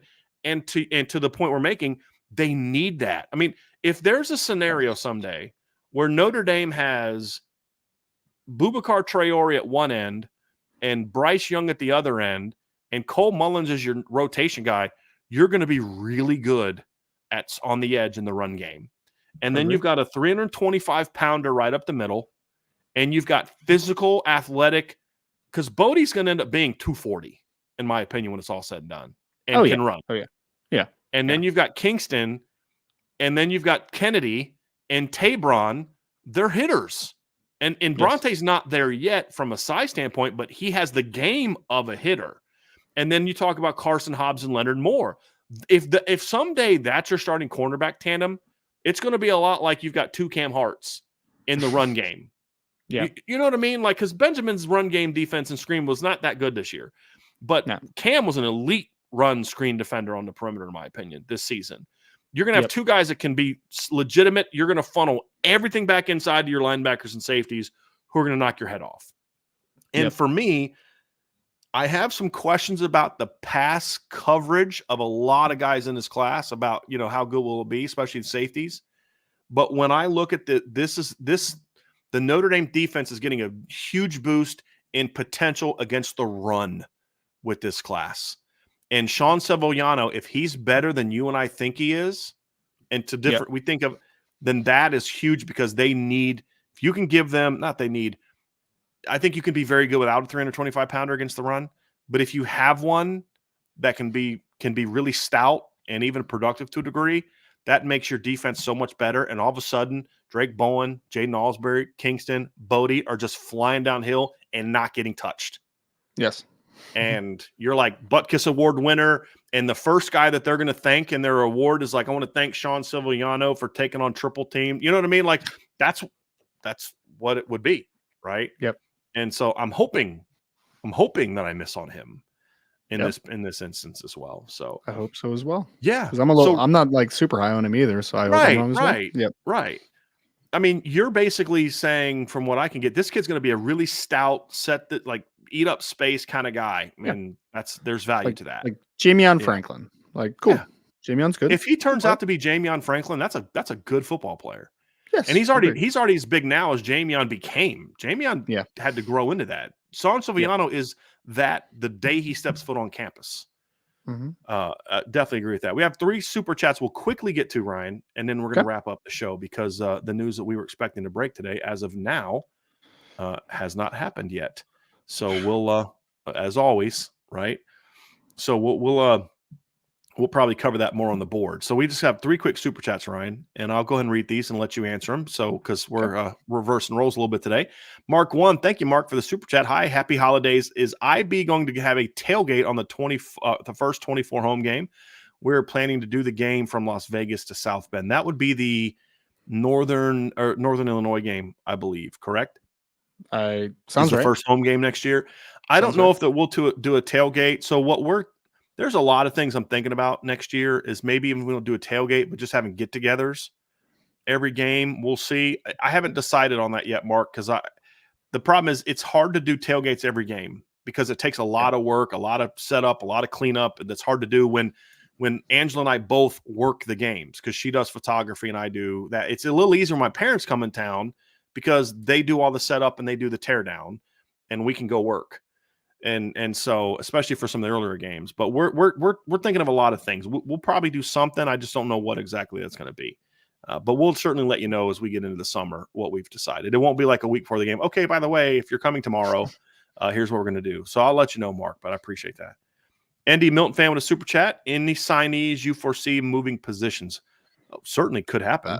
Yeah, I mean, it's definitely going to happen in some way, Nathan. I mean, off the top, ideally, I think Notre Dame would like if Teddy Rizak developed into a will eventually. I mean, we'll see if that ever happens, right? Could one of the corners play safety eventually, and Carson Hobbs or even Leonard Moore? Sure, they could do that. Defensive end, could Bryce Young develop into a 3-tech eventually if his body keeps gaining weight? Sure, it's possible. I can see Cole Mullins even being a 285-pound. I don't predict it, but I mean, he's got a nice frame. He's got a pretty good frame. And then one of the offensive linemen, because they're all going to be listed pretty much at offensive tackle to begin with, or are they going to transition inside? Like, sure, it's going to happen at some point. No doubt about it. Could I see Aeneas Williams, if the running back room is just so loaded like it is now, becoming a slot? Sure. I could see something like that. I don't want to see it because I want to see him in the backfield, but could I see him in a Chris Tyree situation where you're like, dude, we're just loaded at running back and we got to get this kid on the field? For sure. I could see something like that. Yep. Yeah, I can see something like that. And then the last one from Michael S. Michael says, how does USC recruit Zendamela? That's the kid that's teammate of Sean Silviano, I believe, compared to Notre Dame's O-line recruits. Yeah, I honestly haven't seen him very much, so I couldn't really tell you. The coach spoke very highly of him and Sean's battles he's had over the last couple of years, but I have not personally seen him, no. I've seen maybe 5 clips and wasn't looking at those 5 clips in an evaluative standpoint. It's just more of like okay. Yeah, that's him. So I couldn't really answer that one. All right. So I know there's a lot of questions about the OC thing, guys, but there's really nothing new than what we've already reported on our site. It's just now it's being reported in a way that so-and-so is a favorite. We've kind of already talked a lot about this on the board. We're not going to dive into that today. I'm sure we'll talk about it tomorrow during the mailbag. So it's just more so this is a recruiting class breakdown. Not that we don't want to talk about it. If you are on the board, ask me about it. We'll talk about it. I actually have already responded to somebody on the board about that situation. So come on the board. That's why you got to sign up for the message board at boards.irishbreakdown.com, and we can continue chatting all about that. But today, Ryan, was all about this 2024 recruiting class. Had a lot of fun. I know you need to maybe go take a nap for a couple hours or something with the couple days that you've had, but great coverage on that. And boy, this is a gap closing class. We'll see how much it closes the gap, but excited about this class. But the important thing is 23, 24, 2 years in a row, you landed gap closing classes because that's how you ultimately get there. One class is not going to do it all for you if it's not surrounded by other big time classes. And Notre Dame is building on it. And you're over the next week or two going to have sort of a first look at the 2025 class conversation. And they're already off to a great start with 10 commitments, including from an elite quarterback, one of the best safeties in the country, because the lowest graded class or position group that we have in this class right now is already off to a start where you've got a bottom line, like minimum top 100 guy, maybe a top 50 guy, and Ivan Taylor in that class. So certainly off to a great start. Absolutely. So that's going to do it for Mr. Roberts, Ryan Roberts, Director of Recruiting. I'm Brian Driscoll. Hey, guys, we're going to have a show tomorrow. but I know Christmas is right around the corner. I just want to thank you guys all. We're almost at the end of the year. Just thank you all so much for being with us. We love this community, and we love what you guys bring to the table as well. And we want to thank you all very much for your support and helping us grow the way that we have. So have a great rest of your day, and we'll talk to you all again very, very soon on the Irish Breakdown Podcast.